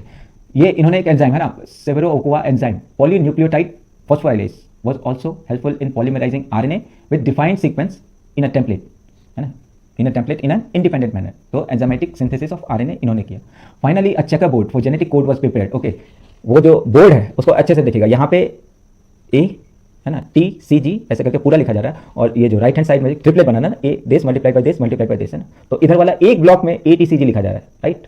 यहाँ पे आप 4 ब्लॉक जो बना रहे हैं ATCG, और यहाँ पे एक ब्लॉक बना रहे हैं ना, डायग्राम देखिए समझ में आ जाएगा, फिर आप 64 कोडन खुद ही लिख लोगे, है ना, जरूरी नहीं है, okay. The codon for various amino acid, है ना, इस तरह से चेकर बोर्ड में हम बना सकते हैं. अब देखते हैं the salient feature of genetic code, कुछ नहीं, इसका देखिए, द कोड इज ट्रिपलेट, जान के 3 के 61 कोड्स, है ना, 61 कोडोन जो कोड्स हैं ये कोड करता है किसी अमीनो एसिड के लिए, और 3 codons do not code for any amino acid, okay. तो इसी को हम बोलते हैं स्टॉप कोडोन. ये आ गया तो वहां पे जो भी रिएक्शन है रुक जाएगी, है ना. Some amino acid are coded for some, कुछ है ना, some amino acid are coded by more than 1 codon, okay. Hence the code are degenerate, मतलब एक अमीनो एसिड को 2 या 3 कोड, एक पर्टिकुलर अमीनो एसिड को कोड कर सकते हैं ना. The codon is read in mRNA, okay. जो कोड है डीएनए का is read in mRNA in a continuous fashion, there is no comma or full stop और है ना सजावट नहीं होता सीधे सीधे code, there is no punctuation, the code is nearly universal, for example from bacteria to human, सबके लिए यू जैसे यूरासिल है ना, 3 है तो U would code for phenylalanine एलेनिन, ओके। और इसी तरह से some exception to this rule have been found in mitochondrial codon and some protozoans. अच्छा, आइडिया है ना कि क्लोरोप्लास्ट और mitochondria have the independent DNA, right, apart from जो आपका ऑर्गेनिज्म का जो मेन डीएनए होता है ना, माइटोकॉन्ड्रिया में अपना डीएनए होता है, राइट, क्लोरोप्लास्ट में भी, वैसे कुछ प्रोटोजोन्स में। वैसे यू दिख लिया। अब AUG एडेनिन यूरासिल गुआनिन है ना, AUG has a dual function, it codes for methionine, okay, and it also act as a initiator codon, okay, ठीक है। अब आपका वैसे ही जैसे AUG has dual function, ये कोड करता है methionine and also act as a initiator codon, है ना, किसी चीज को इनिशिएट करने के लिए। फिर अपना UAA and UAG and UGA है ना, उवा उवग उग्गा, यही जो बोला ना स्टॉप कोडोन, यही 3 है, उवा उग्गा उवग है ना, उवा उग्गा उवग, सारे यू से शुरू होंगे, ओके, और GA, ठीक है, उवा उग्गा उवग आर स्टॉप और terminator codon. In the following if the following is the sequence of nucleotide in mRNA, okay, RNA है तो उसमें predict the sequence of amino acid, तो वो चार्ट देखे ना, AUG किसके लिए, UUU किसके लिए, तो उसमें भी है ना, अभी देखा ना कि एक मतलब one code 2 different amino acid को भी कोड कर सकते हैं, तो ये दिक्कत हो जाएगा, राइट, कि पिन पॉइंटली नहीं बोल सकते ना AUG इसके लिए कर रहा है या उसके लिए कर रहा है, right. Now try the opposite, following the sequence of amino acid coded by mRNA, predict the nucleotide sequence in mRNA। अब पीछे की तरफ है ना, जैसे मिथाइलिन है ना, फिनाइल एनिलीन, इसके बारे में तो अगेन वही फंसा रहा है ना कि एक कोड तो 2 डिफरेंट अमीनो एसिड के लिए कोड करता, तो किस तरह से तुम बनाओगे, okay. Do you face any difficulty in predicting the opposite? बिल्कुल है, okay. You can now correlate which 2 properties of genetic code you have learn, okay, तो वही कि can code for more than 2, है ना।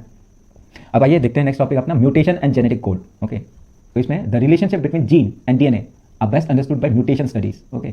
तो हमें जीन और डीएनए, क्यों डीएनए के अंदर जीन होता है और इसके बेस पेयर में ना अगर पॉइंट म्यूटेशन एक जगह मतलब एक जगह कुछ और आ गया है ना, वो जो एक पैटर्न में अरेंज होते हैं ना, उनमें कुछ भी चेंजेस आया तो फिर म्यूटेशन, राइट। तो ये रिलेशन, इसलिए म्यूटेशन का स्टडी करते हैं ना। The relationship between gene and DNA are best understood by mutation studies, okay.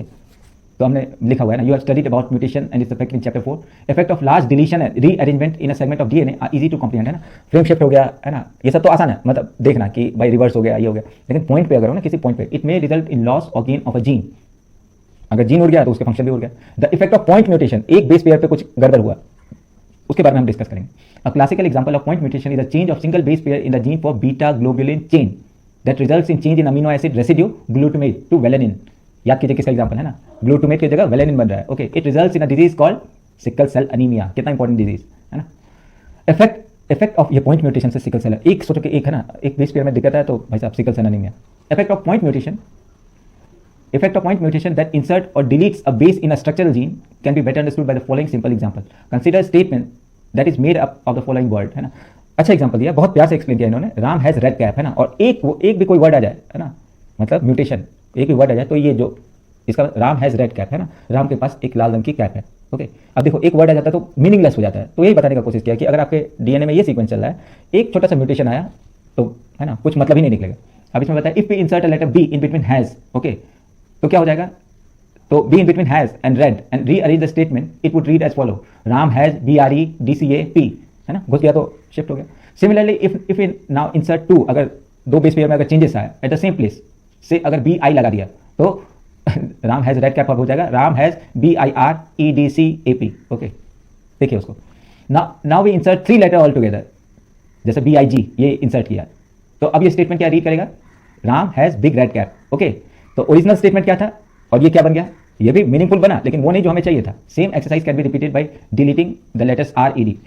तो देखिए कितना प्यार से समझाया इससे कि नेचर को कुछ चीज इंक्लूड करना होता है ना, to make it something meaningful, okay. तो देखिए शुरुआत उसने कैसे किया, evolution is a process, okay. इसी तरह से छोटे छोटे म्यूटेशन मिल करके एक इनहेरिटेबल म्यूटेशन बन जाता है ना। अब ये वर्ड का मतलब हो गया, Ram has a big red cap, okay, और इसके पहले जो डाल रहा था वो मेकिंग फॉल्टी अमीनो एसिड, ऐसे बोल गया ना, म्यूटेशन पर है ना, म्यूटेशन क्यों बेनिफिशियल है इवोल्यूशन के लिए। The same exercise can be repeated by deleting the letters RED one by one and arranging the statement to make a triplet word. तो अब ये जो अगर रेड को हम हटा, RED को हटा दें, Ram has EDCAP, Ram has DCAP, Ram has CAP, okay. The conclusion from the above exercise is very obvious, insertion और deletion of 1 or 2 bases changes the reading frame from the point of insertion or deletion. However, such mutation are referred to as a frame shift insertion or deletion mutation, okay. Insertion or deletion of 3 or multiple bases insert or delete in 1 or multiple codon, hence 1 or multiple amino acid. तो इस तरह से the reading frame remains unaltered from the point onward. Okay, ultimately हमें वो word तो मिल ही गया। Okay, जो इन्होंने Ram has big red cap, okay, और उसके बाद जो लास्ट में आपका राम हैज़ कैप। ओके, तो ये वापस से पढ़ते हैं ना। Conclusion from the above exercise is very obvious. Insertion और डिलीशन ऑफ वन और टू बेसिस। ओके, इंसर्शन और डिलीशन ऑफ वन और two bases changes the reading frame from the point of insertion और डिलीशन। बिल्कुल सही। However such mutation are referred to as a frame shift in insertion और deletion mutation. Okay, insertion और deletion of 3 और it's multiple basis. Okay, 3 अगर उड़ गए, delete और डिलीट्स इन 1 और मल्टीपल कोडोन। ओके, हेंस 1 और मल्टीपल अमीनो एसिड, तो इस तरह से अमीनो एसिड नहीं बनेगा। And reading frame remain unaltered from the point onward. Okay, point mutation जहां तक हुआ वहां तक, उसके बाद फिर नॉर्मल वो फंक्शन करता रहेगा, ये बताया ना। अब टीआरएनए एडेप्टर, टीआरएनए बहुत इंपॉर्टेंट है क्योंकि यहीं पे कोडोन एंटीकोडोन की पूरी कहानी है ना। तो इसके स्ट्रक्चर को देखिए, clover leaf model. Okay, from the very beginning of the proposition of code, it was clear that the Francis Crick that there has to be a mechanism to read the code. DNA के code को read करता है ये tRNA, and also link it to the amino acid, और ultimately बना था amino acid RNA में, है ना। Because amino acid have no structural specialities to read the code uniquely. Okay, directly amino acid नहीं बन सकता, कोड को एंटी कोड बनाओगा फिर वो, है ना। He postulated the presence of an adaptor, यही जो हम बोलते हैं ना कि tRNA एडेप्ट करता है ना, adapter molecule that would on one hand read the code and on other hand would bind to the specific amino acid. The tRNA then called sRNA, soluble RNA, was known before the genetic code was postulated. However, its role as an adapter molecule was assigned much later. Okay, तो tRNA का photo बहुत अच्छे से देखिएगा, है ना। tRNA has an anticodon loop, DNA के code इसके anticodon loop that had bases complementary to the codes. Okay, and it also has an amino acid acceptor. तो दोनों चीज कर रहा है, डिकोड भी कर रहा है और अमीनो एसिड को एक्सेप्ट भी कर रहा है, तो दो एंड, है ना। To which it binds to the amino acid. tRNA are specific for each amino acid. ठीक से, है ना। tRNA are specific to each amino acid for initiation. Okay, there is another specific tRNA that is refers to as a initiator tRNA. Okay, there are no tRNA for stop codon. तो ये important statement हो जाता है कि मतलब हर एक amino acid के लिए एक tRNA है, लेकिन स्टॉप कोडोन है ना। ठीक है, 3 जो स्टॉप कोडोन है उसके लिए कोई tRNA नहीं है। ठीक है, इसमें एक डायग्राम बताया, the secondary structure of tRNA has been depicted that looks like a clover leaf diagram, है ना। In actual structure, the tRNA is compact molecule which looks like inverted L.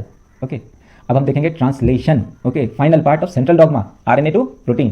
Okay, last portion central dogma का। Okay, DNA से RNA बना लिया, अब RNA से protein. इस process को बोलेंगे ट्रांसलेशन। ओके, तो ट्रांसलेशन क्या है? Translation refers to the process of polymerization of amino acid to form a polypeptide. ठीक है, amino acid to form a polypeptide, polymerization of amino acid to form polypeptide. Okay, the order and sequence of amino acid are defined by the sequence of bases in mRNA। इस तरह से related होता है ना, mRNA में जैसा sequence है वैसे ही अमीनो एसिड बनेंगे, राइट। द टोटल 20 है। The amino acid are joined by the bond which is known as peptide bond. Okay, बचपन से पढ़ते आ रहे हैं, right. Formation of peptide bond requires energy, bond का बनना है तो एनर्जी चाहिए होगा। Therefore in the first phase itself amino acid are activated in the presence of ATP। ATP होगा तो ही amino acid would get activated and link to their cognate tRNA। tRNA पे वो अटैच होंगे। A process commonly called charging of tRNA or amylo acylation of tRNA. Okay, word को वापस से, in presence of ATP, है ना। Okay, therefore in the first phase itself amino acid are activated in the presence of ATP and linked to the cognate tRNA, है ना। और ATP के presence में ये होगा और फिर they would be linked to cognate tRNA, जिस प्रोसेस को कॉमनली हम बोलते हैं चार्जिंग ऑफ tRNA और amino acylation of tRNA to be more specific, है ना। If two such charged tRNA are brought close enough, the formation of, अच्छा, दो tRNA आएंगे तो there would be formation of peptide bonds between them, है ना। This would be favored, ATP का इस्तेमाल हो रहा है energetically. The presence of a catalyst would enhance the rate of peptide bond formation. तो tRNA के बाद अब catalyst है ना, अब rRNA आएगा। Okay. The cellular factory responsible for synthesizing protein is ribosome. Okay. The ribosome consists of structural RNAs and about 80 different proteins. In its inactive state, it exists as a 2 subunit. जब inactive होगा तो 2 subunit, ठीक है ना, एक large subunit एक छोटा वाला, a large subunit and a small subunit. When the small वाला है ना, when small subunit encounters an mRNA आ रहा है, the process of translation of mRNA to protein begins. Okay, there are 2 sites in large subunit. जो ऊपर का subunit है उसमें 2 sites होते हैं for subsequent amino acid to bind to this, है ना, and thus, और फिर जैसे वो फिर close होते हैं ना, ठीक है, thus be close enough, बड़ा वाला छोटा वाला unit would be close enough to each other for the formation of peptide bond. Ribosomes also act as a catalyst, देख रखा है ना, ठीक है। जैसे बैक्टीरिया में 23S rRNA, ये बैक्टीरिया में इज एन एंजाइम, इसी को बोलते हैं ribozyme. Okay, for the formation of peptide bonds. तो tRNA और राइबोसोमल RNA, इन दोनों का significance in formation of amino acid. Okay, a translational unit in mRNA is a sequence of RNA that is flanked भाई जैसे अब code है ना, initiation करना तो AUG को बोला था ना, इनिशिएटर कोडोन। ओके, अ ट्रांसलेशनल यूनिट वो ट्रांसक्रिप्शन यूनिट था। ये translational unit in mRNA is a sequence of RNA that is flanked by the start codon AUG and stop codon, है ना, AUG and the stop codon and codes for polypeptide. Okay, वही initiator terminator है ना वो। And mRNA also has some additional sequence that are not translated and are referred as an untranslated region. Okay, इसी को UTR, untranslated region. Okay, the UTR are present in both 5' end before the start codon and at 3' end after stop codon. ठीक है, तो ये continue, they are required for efficient translation process. तो ये पूरा paragraph 2-3 बार पढ़ेंगे, आप समझ में आ जाएगा, राइट। UTR का मतलब क्या होता है। Okay, for initiation the ribosome binds to the mRNA at the start codon, जिसको बोलते हैं AUG, that is recognized only by initiator tRNA, जिसको tRNA रिकॉग्नाइज करता है। The ribosome proceeds to the elongation phase of protein synthesis, है ना, ribosome proceed करता है वो एलोंगेशन का प्रोसेस का, तो tRNA और RNA in combination. During this stage complexes composed of amino acid linked to tRNA subsequently binds to the appropriate codon in mRNA by forming a complementarity base pairs with tRNA and T codon। तो इन दोनों को relate करके ना mRNA और tRNA, okay, diagram में भी दिखेगा। The ribosome moves from codon to codon along the mRNA। Okay, ribosome move कर रहा है ना, वो mRNA बन रहा है और राइबोसोम मूव कर रहा है ना। Amino acids are added one by one, translated into polypeptide sequence dictated by DNA, dictated by DNA and represented by mRNA। Okay, at the end, a release factor binds to the stop codon, जहाँ पे खत्म हो जाएगा RNA बन के वो release हो जाएंगे। Okay, a release factor binds to the stop codon, terminating translation and releasing the complete polypeptide from the ribosome। Ribosome से वो मतलब जो polypeptide है mRNA वो निकल जाएगा, राइट। अब एक मस्त सा topic, regulation of gene expression. Okay, कि किस तरह से जीन DNA ट्रिगर होता है, एनवायरमेंट पे चेंज आती है, भूख लगी है, खाना खाना है, ग्लूकोज आया, लैक्टोज आया, जीन कैसे रेगुलेट करता है, यही है regulation of gene expression. Regulation of gene expression refers to a very broad term that may occur at various level. Okay, considering the gene expression result in the formation of polypeptide. Ultimately कोई भी चीज को digest, enzyme, hormones कुछ भी बनाना that needs to be digested, right. तो एक polypeptide, एक amino acid. Okay, it can be regulated at several level. In eukaryotes the regulation could be exerted at transcriptional level, है ना, formation of primary transcript. Okay, processing level, regulation of splicing, है ना, formation of primary transcript मतलब जो mRNA होगा उसमें axon intron दोनों होंगे, और प्रोसेसिंग लेवल मतलब जहाँ पे स्प्लाइसिंग हो चुका है और सिर्फ, है ना, एक्सॉन जुड़े, इंट्रॉन हट गए। फिर होगा आपका transportation of mRNA from nucleus to cytoplasm.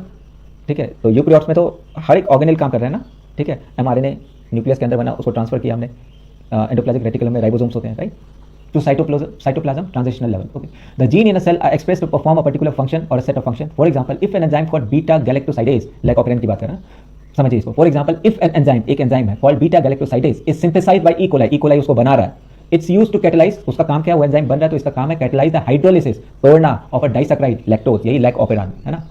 एक एंजाइम अगर E. coli बना रहा है बीटा गैलेक्टोसाइडेज, तो उसका काम है कि डाइसैक्राइड जो लैक्टोज है उसको तोड़ना है, उसको हाइड्रोलाइज करना है। किसमें तोड़ेगा वो? सिंपलर कंपाउंड, डाइसैक्राइड है तो मोनोसैक्राइड्स में है ना, गैलेक्टोज और ग्लूकोज में। The bacterias use them as a source of energy, ultimately हर एक चीज के लिए एनर्जी चाहिए, है ना। Hence if the bacteria do not have lactose, अब जब लैक्टोज नहीं है तो वही है ना, एनवायरमेंट इतना कॉन्शियस है कि जब एनवायरमेंट में उस जीन की जरूरत नहीं है तो उसको, है ना, उसको स्टॉप वाले फेज में रखो। Okay, if the bacteria do not have lactose around them to be utilized for energy source, they would no longer be required to synthesize this enzyme beta galactosidase. Okay, therefore in simple term it's the metabolic, physiological and environmental condition that regulates the expression of gene। इतने सारे environment है ना, ये सब अपना metabolic, physiological and environmental condition that regulates the expression of gene। तो इसको आप अपने लाइफ में ऐसे समझिए ना कि क्या आप खा रहे हो, है ना, that determines your हेल्दीनेस, है ना। ये उल्टा सीधा खाया तो फिर पेट गड़बड़, दिमाग गड़बड़, सब कुछ गड़बड़, तो मेटाबॉलिक। ओके, फिजियोलॉजिकल होता है एटीट्यूड क्या है किसी चीज़ के प्रति। ओके, ठीक है, एनवायरमेंट, किस एनवायरमेंट पे रहता है, तो आप उसको एक ब्रॉडर टर्म में लीजिएगा तो कैसे जीन डिटरमाइन करता है आपकी वो overall personality. Okay okay, metabolic, physical and environmental condition को देख के जीन ट्रिगर होता है, that requires the expression of gene, है ना, तब वो जीन एक्सप्रेस करेगा। The development and differentiation of embryo into adult organism are also result of the coordinated regulation of gene expression या of several set of genes. Okay, ठीक है, ये हाथ पैर, सोच, नाक, कॉन्शियसनेस, ये सब है ना, जो एम्ब्रियो स्टेज से शुरू हो जाता है। तभी तो बोलते हैं ना कि यार वो, चलिए वो दूसरा टॉपिक हो जाएगा कि जैसे अबॉर्शन को लेके है ना, प्रो लाइफ और, है ना, एंटी लाइफ, वो जो अभी इतना डिबेट चल रहा है उसमें कि कॉन्शियसनेस एम्ब्रियो में कब आती है, कब वो एज ए इंडिविजुअल, उसकी अपनी अलग टॉपिक, ठीक है।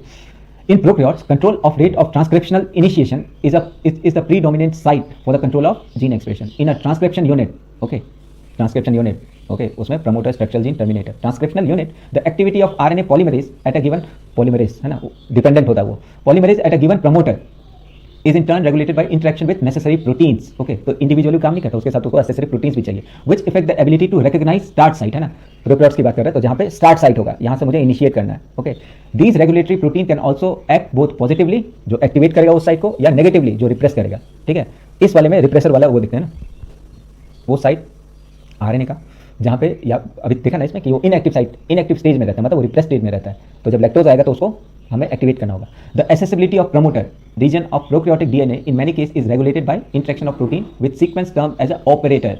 इसलिए लैक ऑपरेटर वो इनएक्टिव स्टेज में है ना, वो mRNA, ओके, तो इसको एक्टिवेट करना है द ऑपरेटर रीजन को, okay. The operator region is adjacent to the promoter elements, okay, in most operon and in most cases the sequence of the operator binds, है ना, जो ये जो प्रोटीन है ना, in most case the sequence of operator binds to the repressor protein, उसको हटाना, repressor को हटाएगा तभी तो शुरुआत होगा ना synthesis. Each operon has its specific operator and specific repressor, है ना। For example lac operator is present only in lac operon and it interacts specifically with lac repressor only, okay। Normal stage में वो repress state में होगा, okay. तो यहाँ पे operator जो है ना, वहाँ पे sequence of operator binds to the repressor protein, okay, जो रिप्रेसर जो प्रोटीन को मतलब जो mRNA को रिप्रेस करके रखा उसको हटाएंगे तभी तो वो एक्टिवेट होगा। अब देखते हैं lac operon. The elucidation of lac operon was also result of a close association between geneticist Francois Jacob and biochemist a Jacob Monod, है ना, जैकवी मोनेट, ये दोनों। They were the first to elucidate a transcriptionally regulated system in lac operon. Here lac refers to lactose, दिख रहा है, and a polycistronic structural gene is regulated by a common promoter and regulatory gene. Okay, such arrangement is very common in bacteria and is referred to as operon, है ना, operator. To name few, अब उसके अलग अलग नाम, lac operon, tryptophan operon, वो सब नाम दिए हुए हैं। lac operon consist of one regulatory gene, इसी को बोलते हैं I gene, ठीक है, जो रेगुलेट करेगा, जो रिप्रेशर है उसको हटाएगा, ओके। तो lac operon consist of one regulatory gene जिसको हम आई जीन कहते हैं, स्मॉल है ना। Here the term I does not refer to inducer, rather it is derive from the word inhibitor, क्योंकि वो सप्रेस स्टेज में है ना, उसको इनहिबिट करना है तभी तो प्रोसेस शुरू होगा। एंड थ्री स्ट्रक्चरल जीन जिसको हमने याद किया था जिया, है ना, एनर्जी के बगैर ये जो है ना जिया जाए ना, ZYA, तो ये स्ट्रक्चरल जीन है, ठीक है। तो पहला आका इंड्यूसर, उसके बाद structural gene. The I gene codes for repressor of lac operon, जो रिप्रेस करके रखा है ना आई जीन उसको, है ना। द जेड जीन, अब इसमें जिया ZYA, तो इनका क्या क्या फंक्शन है। तो पहला वाला जो जेड स्ट्रक्चरल जीन में जो जेड जीन है कोड फॉर बीटा गैलेक्टोसाइडेज, ये एंजाइम है ना, which is primary responsible for the hydrolysis of this disaccharide lactose. इसमें करेगा वो इनटू मोनोमर यूनिट गैलेक्टोज और ग्लूकोज में। फिर नेक्स्ट जो स्ट्रक्चरल जीन है Y gene codes for permease, है ना, लैक्टोज है तो बाहर से अंदर तो लाना होगा, है ना, ये इंक्रीज करता है permeability of lactose to the cell, okay, ठीक है, टू गैलेक्टोसाइट्स, ओके। अब जी है ना, जेड हो गया, वाई हो गया, और लास्ट का A, the A gene and codes for transacetylase, okay, और इसका भी काम है परमिएबिलिटी के लिए, लैक्टोज की permeability in cell. Hence all the three gene product in lac operon are required for metabolism of lactose. In most other operon as well the gene present in the operon are needed together to function in the same और related metabolic pathway, okay. तो lac operon को ऊपर से समझ गए। यहाँ पे आई वाला उसमें देखिए रिप्रेस स्टेज में रहता है ना, उसको हमें एक्टिवेट करना होगा। Lactose is a substrate, lac operon में lactose is a substrate for the enzyme, कौन सा एंजाइम बनता, beta galactosidase, and its regulate the switching on. जब लैक्टोज होगा तो ये जीन ऑन हो जाएगा, जब लैक्टोज नहीं है तो वो रिप्रेस स्टेट में रहेगा, है ना। Lactose is the substrate for the enzyme beta galactosidase and it regulates switching on and off of the operon, है ना। Hence it's termed as a inducer, okay. In the absence of a preferred carbon source, जैसे अगर glucose नहीं है या lactose नहीं है ना, तो मान लीजिए कि ये बैक्टीरिया है, इसका प्रिफर्ड सोर्स ग्लूकोज है, लेकिन अगर लैक्टोज आ गया, है ना, if lactose is provided in the growth medium of the bacteria, the lactose is transported, है ना, lactose environment में आया, gets transported into the cell through the action of permease, है ना, permeability allow करता है। Remember, a very low level of expression of lac operon has to be presented in the cell all the time, okay, ठीक है, ये statement है। A very low level of expression of lac operon has to be present in the cell all the time, otherwise lactose cannot enter the cell, okay। ये एक उसके साथ condition है कि low level of expression of lac operon has to be present, okay, चलते रहना चाहिए, otherwise lactose cannot enter the cell, okay। The lactose then induce the operon in the following manner, okay। वो तो देख लिया ना, लैक्टोज आया फिर वही सारे स्ट्रक्चर जीन, ऑपरेटर जीन और वो सब कुछ शुरू हो जाते हैं, और फिर लैक्टोज जो डाइसैकेराइड है उसको, तो पहला क्या होता है, द रिप्रेशर, है ना, जो नॉर्मल स्टेज में वहां पे रिप्रेस स्टेज में रहता है ना, the repressor of the operon is synthesized, है ना, ऑल द टाइम, क्यों, एनर्जी बचाना है। आई जीन जो होता है वो रिप्रेस करने वाला जीन बनाता है, आई जीन जो है वो प्रोटीन बनाता है जो सप्रेस करके रखता है। The repressor protein binds to the operator region, जो रिप्रेस करने वाला ऑपरेटर रीजन पे बाइंड करके रखता है, ठीक है, और इस तरह से क्या होगा, आरएनए पॉलीमरेज काम ही नहीं कर पाएगा इस जगह पे, है ना। The repressor protein binds to the operator region of the operon and prevent RNA polymerase from transcribing the operon, okay. आगे बनाने ही नहीं दे रहा क्योंकि ये रिप्रेस स्टेज में है ना, जो आई जीन है वही बनाता है रिप्रेस करने वाला। In the presence of an inducer, अब रिप्रेसर को हटाने के लिए inducer, in presence of an inducer such as lactose और allolactose, the repressor is inactivated by interaction with the inducer. अब इंड्यूसर के साथ इंटरेक्ट करके उसको हटा देगा ना। दिस अलाउ आरएनए, अब यहाँ पे जो आरएनए पॉलीमरेज है ना वो अपना काम करना शुरू कर देगा। RNA polymerase access to the promoter and transcription proceeds, okay. Step by step समझिएगा ना तो ये आसान है, अभी कंफ्यूजिंग लग रहा होगा कि ये क्या हो रहा है वो क्या, लेकिन आप एक दो बार है ना उसको पढ़िएगा और समझने की कोशिश कीजिएगा। डायग्राम बहुत सारे यूट्यूब वीडियो चैनल है जो पर्टिकुलरली लैक ओपेरॉन, है ना, उसको वो बताते हैं, तो उसको सिर्फ समझने का इतना आप जान लीजिए और उसको कोशिश कीजिएगा, समझ में आ जाएगा. Essentially regulation of lac operon can also be visualized as a regulation of enzyme synthesis by substrate. Okay, अब इसमें बोला है कि remember glucose and galactose can not act as a inducer, है ना, ऐसा नहीं कि ये डायरेक्ट आके इंड्यूस करके वो रिप्रेसर को हटा के काम शुरू कर दिया, नहीं. ठीक है, अब इसमें पूछा can you think for how long lac operon would be expressed in presence of lactose. Okay, अब बोला है regulation of lac operon by repressor is refer to as negative regulation. क्यों? जब लैक्टोज नहीं है तो वो रिप्रेस स्टेट में रहता है, तो इसको बोलते हैं negative regulation. Lac operon is under the control of positive regulation as well, but it's beyond the scope of discussion. ठीक है, तो फिर उसको बाद में करेंगे. ओके, अब next topic important, human genome project, design of babies, है ना, मतलब मैपिंग डीएनए में, मतलब क्रोमोसोम में कहाँ पे वो जीन है, जीन में कौन सा डीएनए, डीएनए कौन सा अमीनो एसिड बना, वो अमीनो एसिड के कारण हमें क्या अच्छाई क्या बुराई हो सकती है ना. In the preceding section you have learn that it's the sequence of the bases in the DNA that determines the genetic information of a given organism, है ना. In other words genetic makeup of an organism और an individual lie in the DNA. हम बोलते हैं हम जो है वो हमारा DNA. If two individual differs then their DNA sequence, ATCG तो उसमें भी होगा लेकिन वो सीक्वेंस ऊपर नीचे दाएं बाएं होगा. If two individual differ then their DNA sequence should also be different at least at some places, है ना. ए की जगह टी होगा, सी की जगह जी, ऐसे है ना. These assumptions led to the quest of finding out, है ना. These assumptions led to the quest of finding out the complete DNA sequence. तभी तो आदमी में उत्सुकता हुआ कि यार चल पूरा जीन को मैप करते हैं ना, पूरे क्रोमोसोम, है ना, 23 पेयर्स को हम पूरा मैप करते हैं, DNA sequence of human genome. With the establishment of genetic engineering technique, where it was possible to isolate and clone any piece of DNA, and availability of simple and fast technique for determining DNA sequence, a very ambitious project of sequencing human genome was launched in year 1990. इसी को बोलते हैं HGP, है ना, Human Genome Project, was called as a mega project. Okay.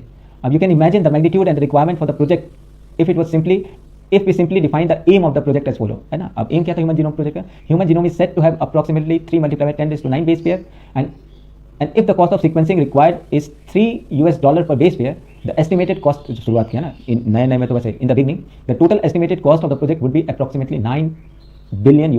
Okay.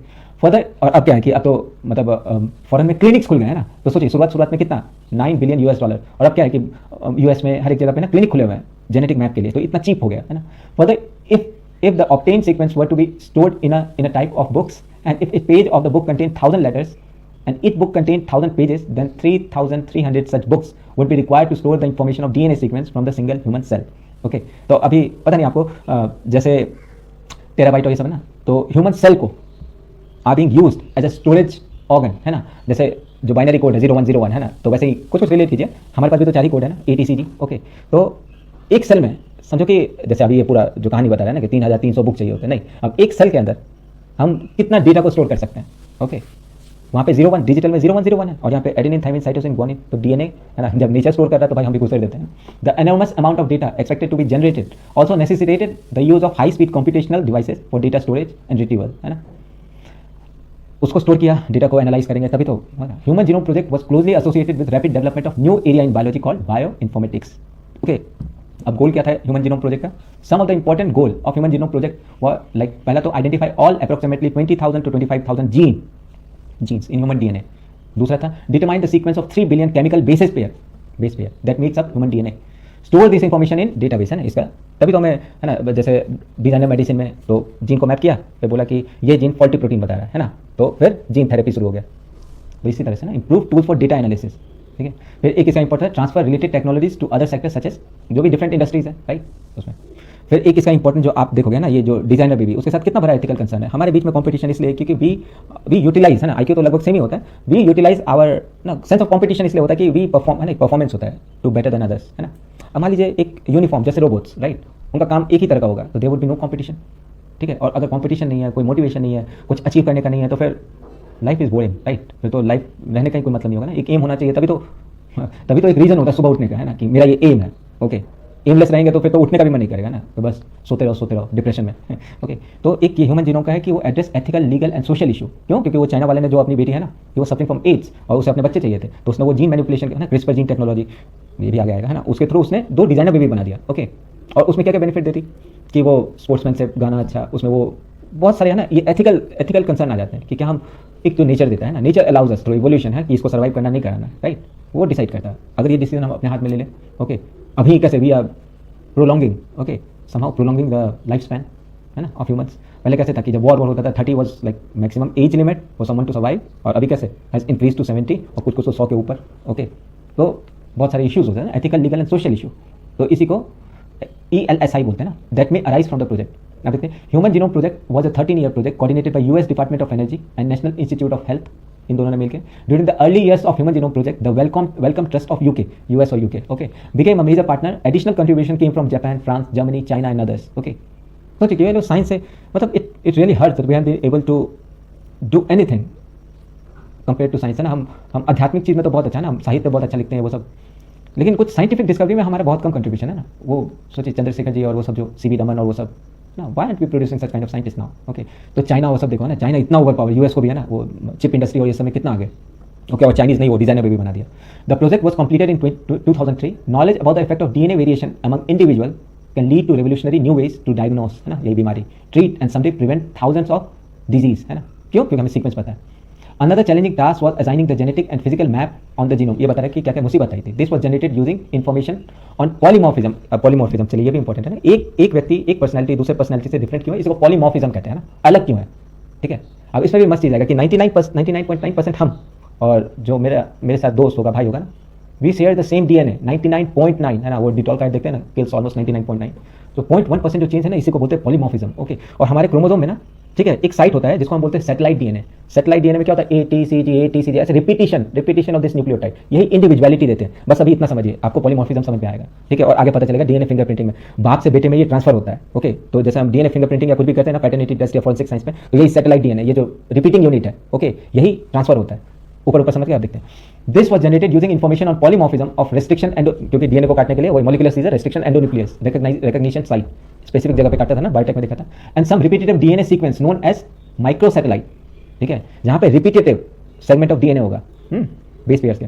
One of the application of polymorphism in repetitive DNA, क्योंकि एक individual जैसे 0.1% की जो पॉलीमॉर्फिज्म, तभी तो हम डिटरमाइन करेंगे ये इसका बेटा या फिर इसने वो कांड किया है, मतलब जो भी है ना, मर्डर किया या कुछ भी किया, तो पॉलीमॉर्फिज्म इसलिए इंपॉर्टेंट हो जाता है, right. One of the application of polymorphism in repetitive DNA sequence shall be explained in the next section of DNA. अच्छा, ये DNA fingerprinting. अब अभी वहीं पे है ना. Salient feature of human genome. Some of the salient observation drawn from the human genome project are as follow, है ना. पहले देखते हैं. Human genome contains 3164.7 million base pair. Okay. The average gene consists of about 3000. अच्छा, 3000 एक gene में लगभग 3000 base होते हैं, right? But the size vary greatly, with the largest known human gene being dystrophin at 2.4 million bases. Okay. Nature. The total number of gene is estimated at 30,000, much lower than the previous estimated of 80,000 to 1,40,000, है ना. तो nature हमेशा छोटे में ही बड़ा काम करती है, राइट. तो सोचा गया था 1,40,000 होगा, लेकिन है सिर्फ 30,000. Almost all 99.9% nucleotide bases are exactly same in all people. Okay, the function are known for over 50% of the discovered gene. Less than 2% of genome codes for protein. कितना important, less than 2% of the genome codes for protein, सिर्फ 2% है ना, और बाकी सब फालतू है. Okay, तो अभी सोचो कि कितना इवॉल्व होने अभी हम बाकी हैं, नेचर और क्या क्या डालेगा. Repeated sequence make a very large portion of the human genome. Repetitive unit है ना, इसी को सैटेलाइट बोलेंगे, इसी को पॉलीमॉर्फिज्म, है ना. इन सब को रिलेट कीजिएगा. Repetitive sequence are stretch of DNA sequence that are repeated many times, sometimes 100 or 1000 times. They are thought to have direct coding function. Okay, but they shed light on chromosome structure, dynamic and evolution. फिर इसमें बताया chromosome 1 has most gene. ठीक है, chromosome 1 में सबसे ज्यादा gene होते हैं, 2968, और अपना वाई वैसे भी कटा होता है ना, लड़कों में एक्स लड़कियों में XY, वाई तो वैसे ही कटा होता है, उसका सबसे कम. Okay, has few 231 gene. Okay, scientists have identified about 1.4 million location where single base DNA difference, ये भी important है ना. Scientists have identified about 1.4 million location where single base DNA differences, SNP बोलते हैं, single base DNA difference, SNP. ठीक है, SNP का full form हो गया single nucleotide polymorphism. Polymorphism difference. Okay, nucleotide का डिफरेंस, सिंगल एक जगह पे, SNP single nucleotide polymorphism, pronounced as a SNP. Okay, occurs in humans. This information promised to revolutionize the process of finding chromosomal location for disease associated sequence and tracing human history. ठीक है, अब application देखते हैं इसका और future में challenges क्या कहेंगे. Deriving meaningful knowledge from the DNA sequence will define research do through the coming decades, leading to our understanding of biological system. Okay, this enormous task will require the expertise and creativity of, आप जैसे है ना, tens and thousands of scientists from various disciplines in both public and private sector, so worldwide, globally. One of the greatest impact of having a human genome sequence may well be enabling a radically new approach to biological research, है ना. New क्या, अभी corona, right, sequence नहीं होता तो vaccine भी नहीं आती. In the past researchers studied one of the few gene at a time. Okay, एक जीन को रीड करें, while whole genome sequence and the new high throughput technology. अब कैसे, अब रिसर्च और ये सब है ना, बिग डेटा साइंस, ओके, और अपना आर्टिफिशियल इंटेलिजेंस, उसमें क्या है कि हमारे पास जितना नॉलेज है उसको एट अ टाइम हम सिर्फ उतना ही सोच सकते हैं ना, कि ये पॉसिबिलिटी वो पॉसिबिलिटी. अब मान लीजिए कि आर्टिफिशियल इंटेलिजेंस का मतलब ही क्या है, पूरे वर्ल्ड का डेटा हमने उसको फिट कर दिया और हमने उससे बताया कि हमें ये रिजल्ट चाहिए, तो with in fraction of second, okay, इसी को तो सुपर कंप्यूटर्स बोलते हैं ना, वो जितने भी पॉसिबिलिटी है उसको मार्क आउट करके बेस्ट आउटकम निकाल देगा. इसलिए सारे के सारे जॉब्स जो है ना, चाहे वो फाइनेंशियल एनालिस्ट हो, चाहे स्टोरी राइटर हो, टीचिंग हो, डॉक्टर्स हो, okay, are getting replaced. Okay, इस कारण से आगे जो इतना मारामारी देख रहा हूँ ना कि government are like themselves are helpless कि यार जॉब तो हटाना है ही नहीं, कुछ आउटपुट हो, प्रोडक्टिविटी हो, तभी तो हम उसे पैसा दें, राइट। जो पहले वेलफेयरिज्म चल रहा था, एग्रीकल्चर से जितने निकले, पहले क्या था, कृषि प्रधान देश था ना, तो उधर से जो भी निकले तो उसको हमने ये अपना बिल्डिंग जो बनते थे उसमें इनको मतलब उनमें इंक्लूड किया, वो जो पॉपुलेशन है ना वर्क फोर्स को वहाँ पे। लेकिन अब जो आया उसमें तो ये व्हाइट कॉलर और सारे जॉब ही खत्म, राइट। गवर्नमेंट को इसलिए पैसे देने पड़ रहे हैं, ये जो आप देखोगे ना, मतलब आपको अगर मन हो ना तो do follow my other channel, okay, वहाँ पे ऐसे ही है ना, क्योंकि अगर UPSC everything under the sun, okay, तो उसमें ये सारी चीज़ हम डिस्कस करते हैं, राइट, कि क्यों जॉब नहीं है और क्यों चाह के भी गवर्नमेंट कुछ नहीं कर सकती, क्यों यूनिवर्सल बेसिक इनकम जैसे बात कर रहे हैं, बिल गेट्स ने क्या क्या घोटाला किया, या फिर IMF या इतने बड़े बड़े ऑर्गेनाइजेशन ये क्या कर रही है, राइट। क्योंकि इससे साइंस मतलब साइंस टू द पॉइंट है ना, बहुत स्पेसिफिक पढ़ाना होता है, राइट। लेकिन उसमें क्या होता है, यू कैन ओपन अप, और उसमें कैसे होता है कि फाइन मतलब like on that channel I am taking classes of those who be appearing in UPSC 25, okay. तो जो फाइनेंशियल ईयर 24 से लेके फाइनेंशियल ईयर 25 तक है ना, economics, political science, science and tech, environment है ना, इकोलॉजी, जितने भी चीज़ है I had to discuss them, right. तो अगर मन करे आप न्यूज़पेपर नहीं पढ़ते हो तो उसमें भी आप देख सकते हो ना, you will be gaining something, right. तो चलिए, with the whole genome sequence, और ये अगेन है ना मतलब biology, physics and chemistry, why do I love it, because I like during my UPSC preparation, botany was my optional subject. With whole genome sequence and new high throughput technology, we can approach questions systematically and on a much broader scale. They can study all gene in a genome, for example, all the transcripts in a particular tissue or organ or tumor, है ना। वैसे ब्रेका gene है ना, breast gene मतलब breast cancer के लिए वो Angelina Jolie, उन्होंने देखा कि ये जीन मेरे फैमिली में आ रही है ना, तो फिर डायग्नोस हुआ और उसके बाद ट्रीटमेंट शुरू कर दी उसने। तो आगे क्या होने वाला है ये सब इसी के तो देना है ना, जीन मैपिंग का, कि ये जीन आ रहा है ना, क्वीन विक्टोरिया वाला हीमोफीलिया, वो एग्जाम्पल याद कीजिए, राइट, ठीक है। They can study all the gene in the genome, for example, all the transcripts in a particular tissue or organ or tumor, or how tens and thousands of gene and protein work together to interconnect in an interconnected way to orchestrate chemistry of life. Okay. अब important DNA fingerprinting ये समझिए, है ना, इसी में satellite VNTR और ये सब आएगा। As stated in the preceding section, 99.9% of the base sequence among humans is same. Assuming human genome is 3 multiplied by 10⁹ base pair. अब देखना है in how many base sequence would there be difference, अगर इतने base है और सिर्फ 0.1%, okay, तो हम कैलकुलेट कर सकते हैं ना कहाँ पे डिफरेंस आएगी। It's the difference in the sequence of DNA which make an individual unique in their phenotypic appearance. काले हैं, गोरे हैं, दांत ऐसे, डेंटल फॉर्मूला ऐसा है, वैसा है, नाक ब्रॉड है, पॉइंटेड है ना, बाल घुंघराले हैं, लंबे हैं, स्ट्रेट है, वो सारा चीज़ 0.1%, ओके। तो ये कैलकुलेट है ना, ठीक है, इस तरह से पता है। If one am to find out the genetic difference between two individual or among individual of a population, sequencing of DNA every time would be daunting, okay। बार बार अलग अलग सैंपल लेके नहीं, तो एक पॉपुलेशन का ही सैंपल ले लिया, उस सैंपल पता चल जाएगा ना कि यहाँ पे इस सारे 99.9 तो कॉमन वाले हटा लिए, जो डिफरेंस है उस पर आप ध्यान लगाओ, है ना। तो ये imagine trying to compare two set of 3 multiply by 10⁻⁹ base pair है ना, सबका मैपिंग करके उसको कंपेयर करेंगे तब तो टाइम हो गया। तो 99.9% को पहले ही हटा लो, तो सिर्फ 0.1% को कंपेयर करना होगा, है ना। DNA fingerprinting is a very quick way to compare this DNA sequence of any two individuals, okay। DNA fingerprinting involves identifying difference in some specific region, क्योंकि है ना रिपीटेटिव यूनिट दो इंडिविजुअल का अलग होगा, तो बस हमें इस पे ध्यान देना। DNA fingerprinting involves identifying difference in some specific region in DNA sequence called repetitive DNA, इसी को satellite DNA कहेंगे, right. Because of this sequence, a small stretch of DNA is repeated many times. Okay, the repetitive DNA are separated from the bulk genome. जो repetitive है वो individual को uniqueness दे रहा है, और जो bulk genome है वो सबका एक जैसे है ना, एक इंडिविजुअल दूसरे सबका सेम है ना, ठीक। और ये पूरा प्रोसेस बताया है, राइट। प्रोसेस आपको NCERT में नहीं बताया, लेकिन डिफरेंट पीक्स होते हैं, राइट, तो उन्होंने लाइन में ही समेट दिया है। The repetitive DNA are separated from the bulk genome DNA as a different peak during density gradient centrifugation. Okay, the bulk DNA forms a major peak and the other smaller peak are referred to as a satellite DNA, है ना। तो वो centrifugation किया, उसमें दो तरह के peak, तो एक तो जो मतलब सबके एक जैसे होंगे, और एक जो सैटेलाइट DNA इंडिविजुअल का अलग है ना, रिपीटेटिव यूनिट जो DNA का, और वो ट्रांसफर होगा, है ना, depending on the base composition. और इसमें क्या होता है, अगेन वही है ना, DNA मतलब एडेनिन, थाइमिन, साइटोसिन, ग्वानिन होगा, है ना। तो इसमें depending on the base composition of adenine to thymine ratio, ये रिच है, या ग्वानिन टू साइटोसिन रीजन, ये रिच है, length of segment and number of repetitive unit, the satellite DNA is classified, है ना। इस तरह से रिपीटेटिव यूनिट इसको क्लासिफाई करते हैं into many categories such as micro satellite, mini satellite, okay. This sequence normally do not code for, है ना, ये जो रिपीटेटिंग यूनिट है wouldn't be coding for any protein, okay, बस एवी है, okay, but they forms a large portion of human genome, okay. This sequence so high degree of polymorphism, एक दूसरे से अलग करते हैं यही repetitive unit, and form the basis of DNA fingerprinting. अलग है हर एक इंडिविजुअल में, ये रिपीटेटिव यूनिट अलग है, इसलिए तो हम DNA फिंगरप्रिंटिंग करते हैं, सबके अलग अलग फिंगरप्रिंट्स होते हैं वैसे। Since DNA form every tissue, है ना, ब्लड में है, हेयर फॉलिकल में, स्किन में है, बोन में है, सलाइवा में है, स्पर्म में है ना, form an individual show the same degree of polymorphism. They become very useful identification tool in forensic application. Further, as the polymorphism are inheritable, सबसे important part, है ना, पैटर्निटी टेस्ट हो या, है ना, उसमें अब ये बच्चा आपका ही है ना, ये DNA फिंगरप्रिंटिंग के थ्रू ये प्रूफ हो सकता है, ओके।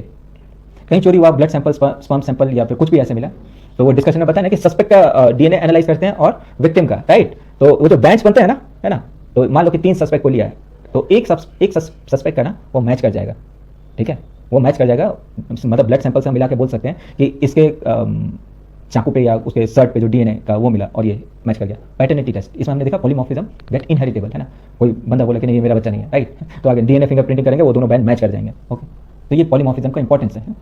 तो इसका importance in forensics application further as a polymorphism are inheritable from parents to children, DNA fingerprinting is the basis for paternity test in case of dispute. Okay, as polymorphism in DNA sequence is the basis of genetic mapping of human genome as well as of DNA fingerprinting, it's essential that we understand what DNA polymorphism mean in simple term, है ना। polymorphism का मतलब क्या होता है? polymorphism का मतलब होता है variation at genetic level arising due to mutation.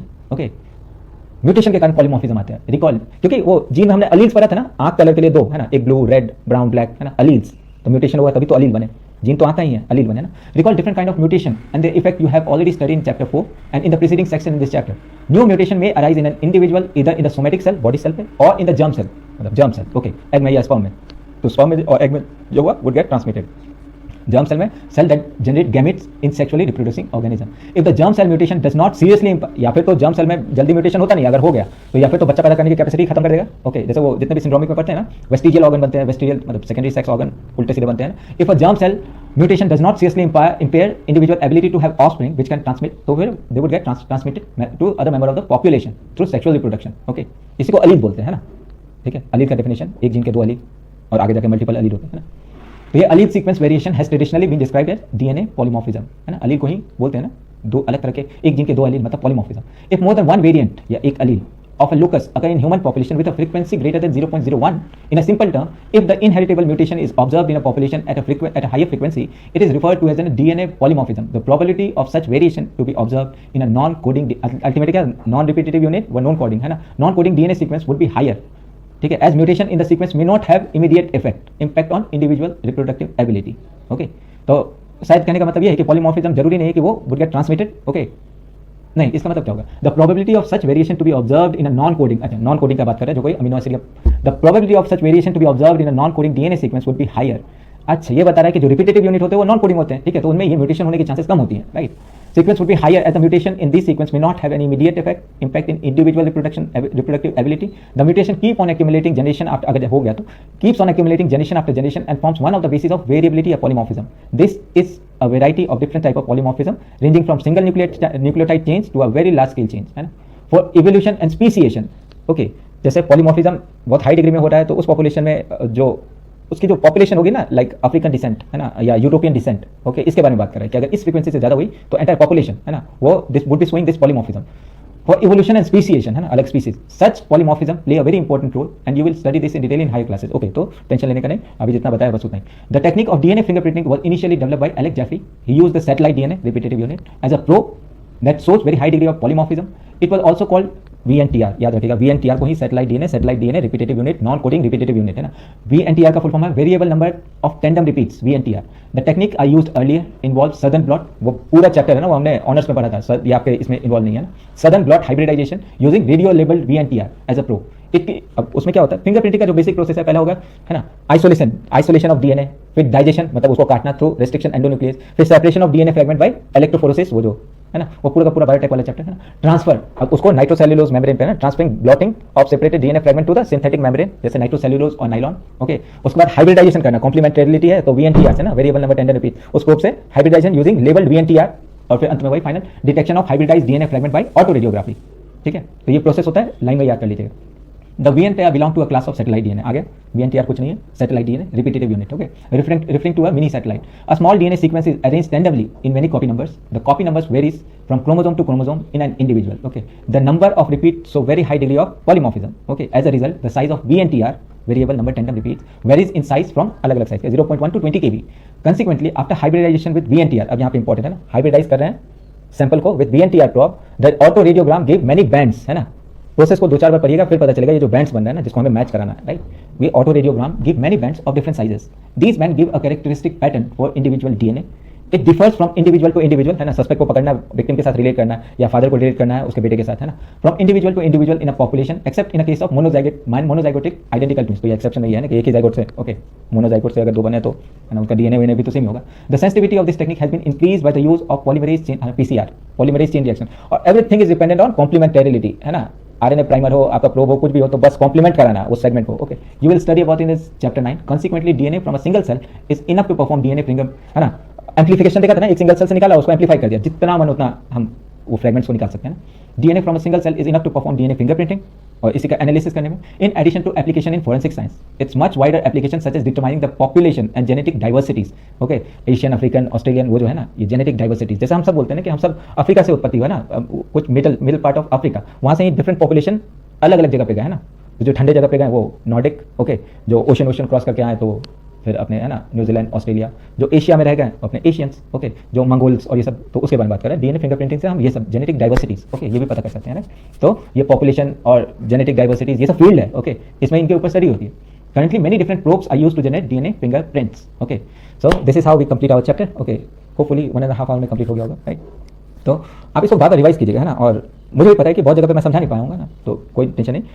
I would re upload this, okay. अगर पता चला कि ये सेगमेंट या वो, जरूरी है कि आप सिलेबस से एक्वेंट हो और अपनी तरफ से आप कोशिश करो, है ना, कि नोट्स बनाओ और फिर मल्टीपल चॉइस क्वेश्चन, तभी आप हर एक सब्जेक्ट है ना, बी इट फिजिक्स और केमिस्ट्री, वो चीज़ टफ थोड़ी ना होता है, राइट, उस प्रैक्टिस नहीं करते हैं। ओके, प्रायोरिटी पे रखिए और रोज़ धीरे धीरे थोड़ा थोड़ा सा पढ़ाई कीजिए, है ना, तो आपका सिलेबस भी कंप्लीट होगा। और है ना, if you are having an aim of completing this NEET examination in 25, definitely you would, okay, और बोर्ड्स एग्जाम के साथ, ओके, ठीक है, तो कोई टेंशन नहीं, आराम से पढ़िए।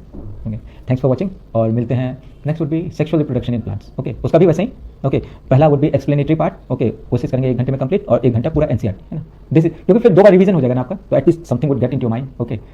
और बिल्कुल मुझे वैसा टीचर नहीं बनना जो खुद पढ़ते हैं खुद समझते हैं, बस। आपको कोई डाउट हो, कुछ दिक्कत हो, I would re upload, okay. जब तक मैं सेटिस्फाई नहीं होगा, I won't be like stopping, right. Thank you for watching, see you next time, bye.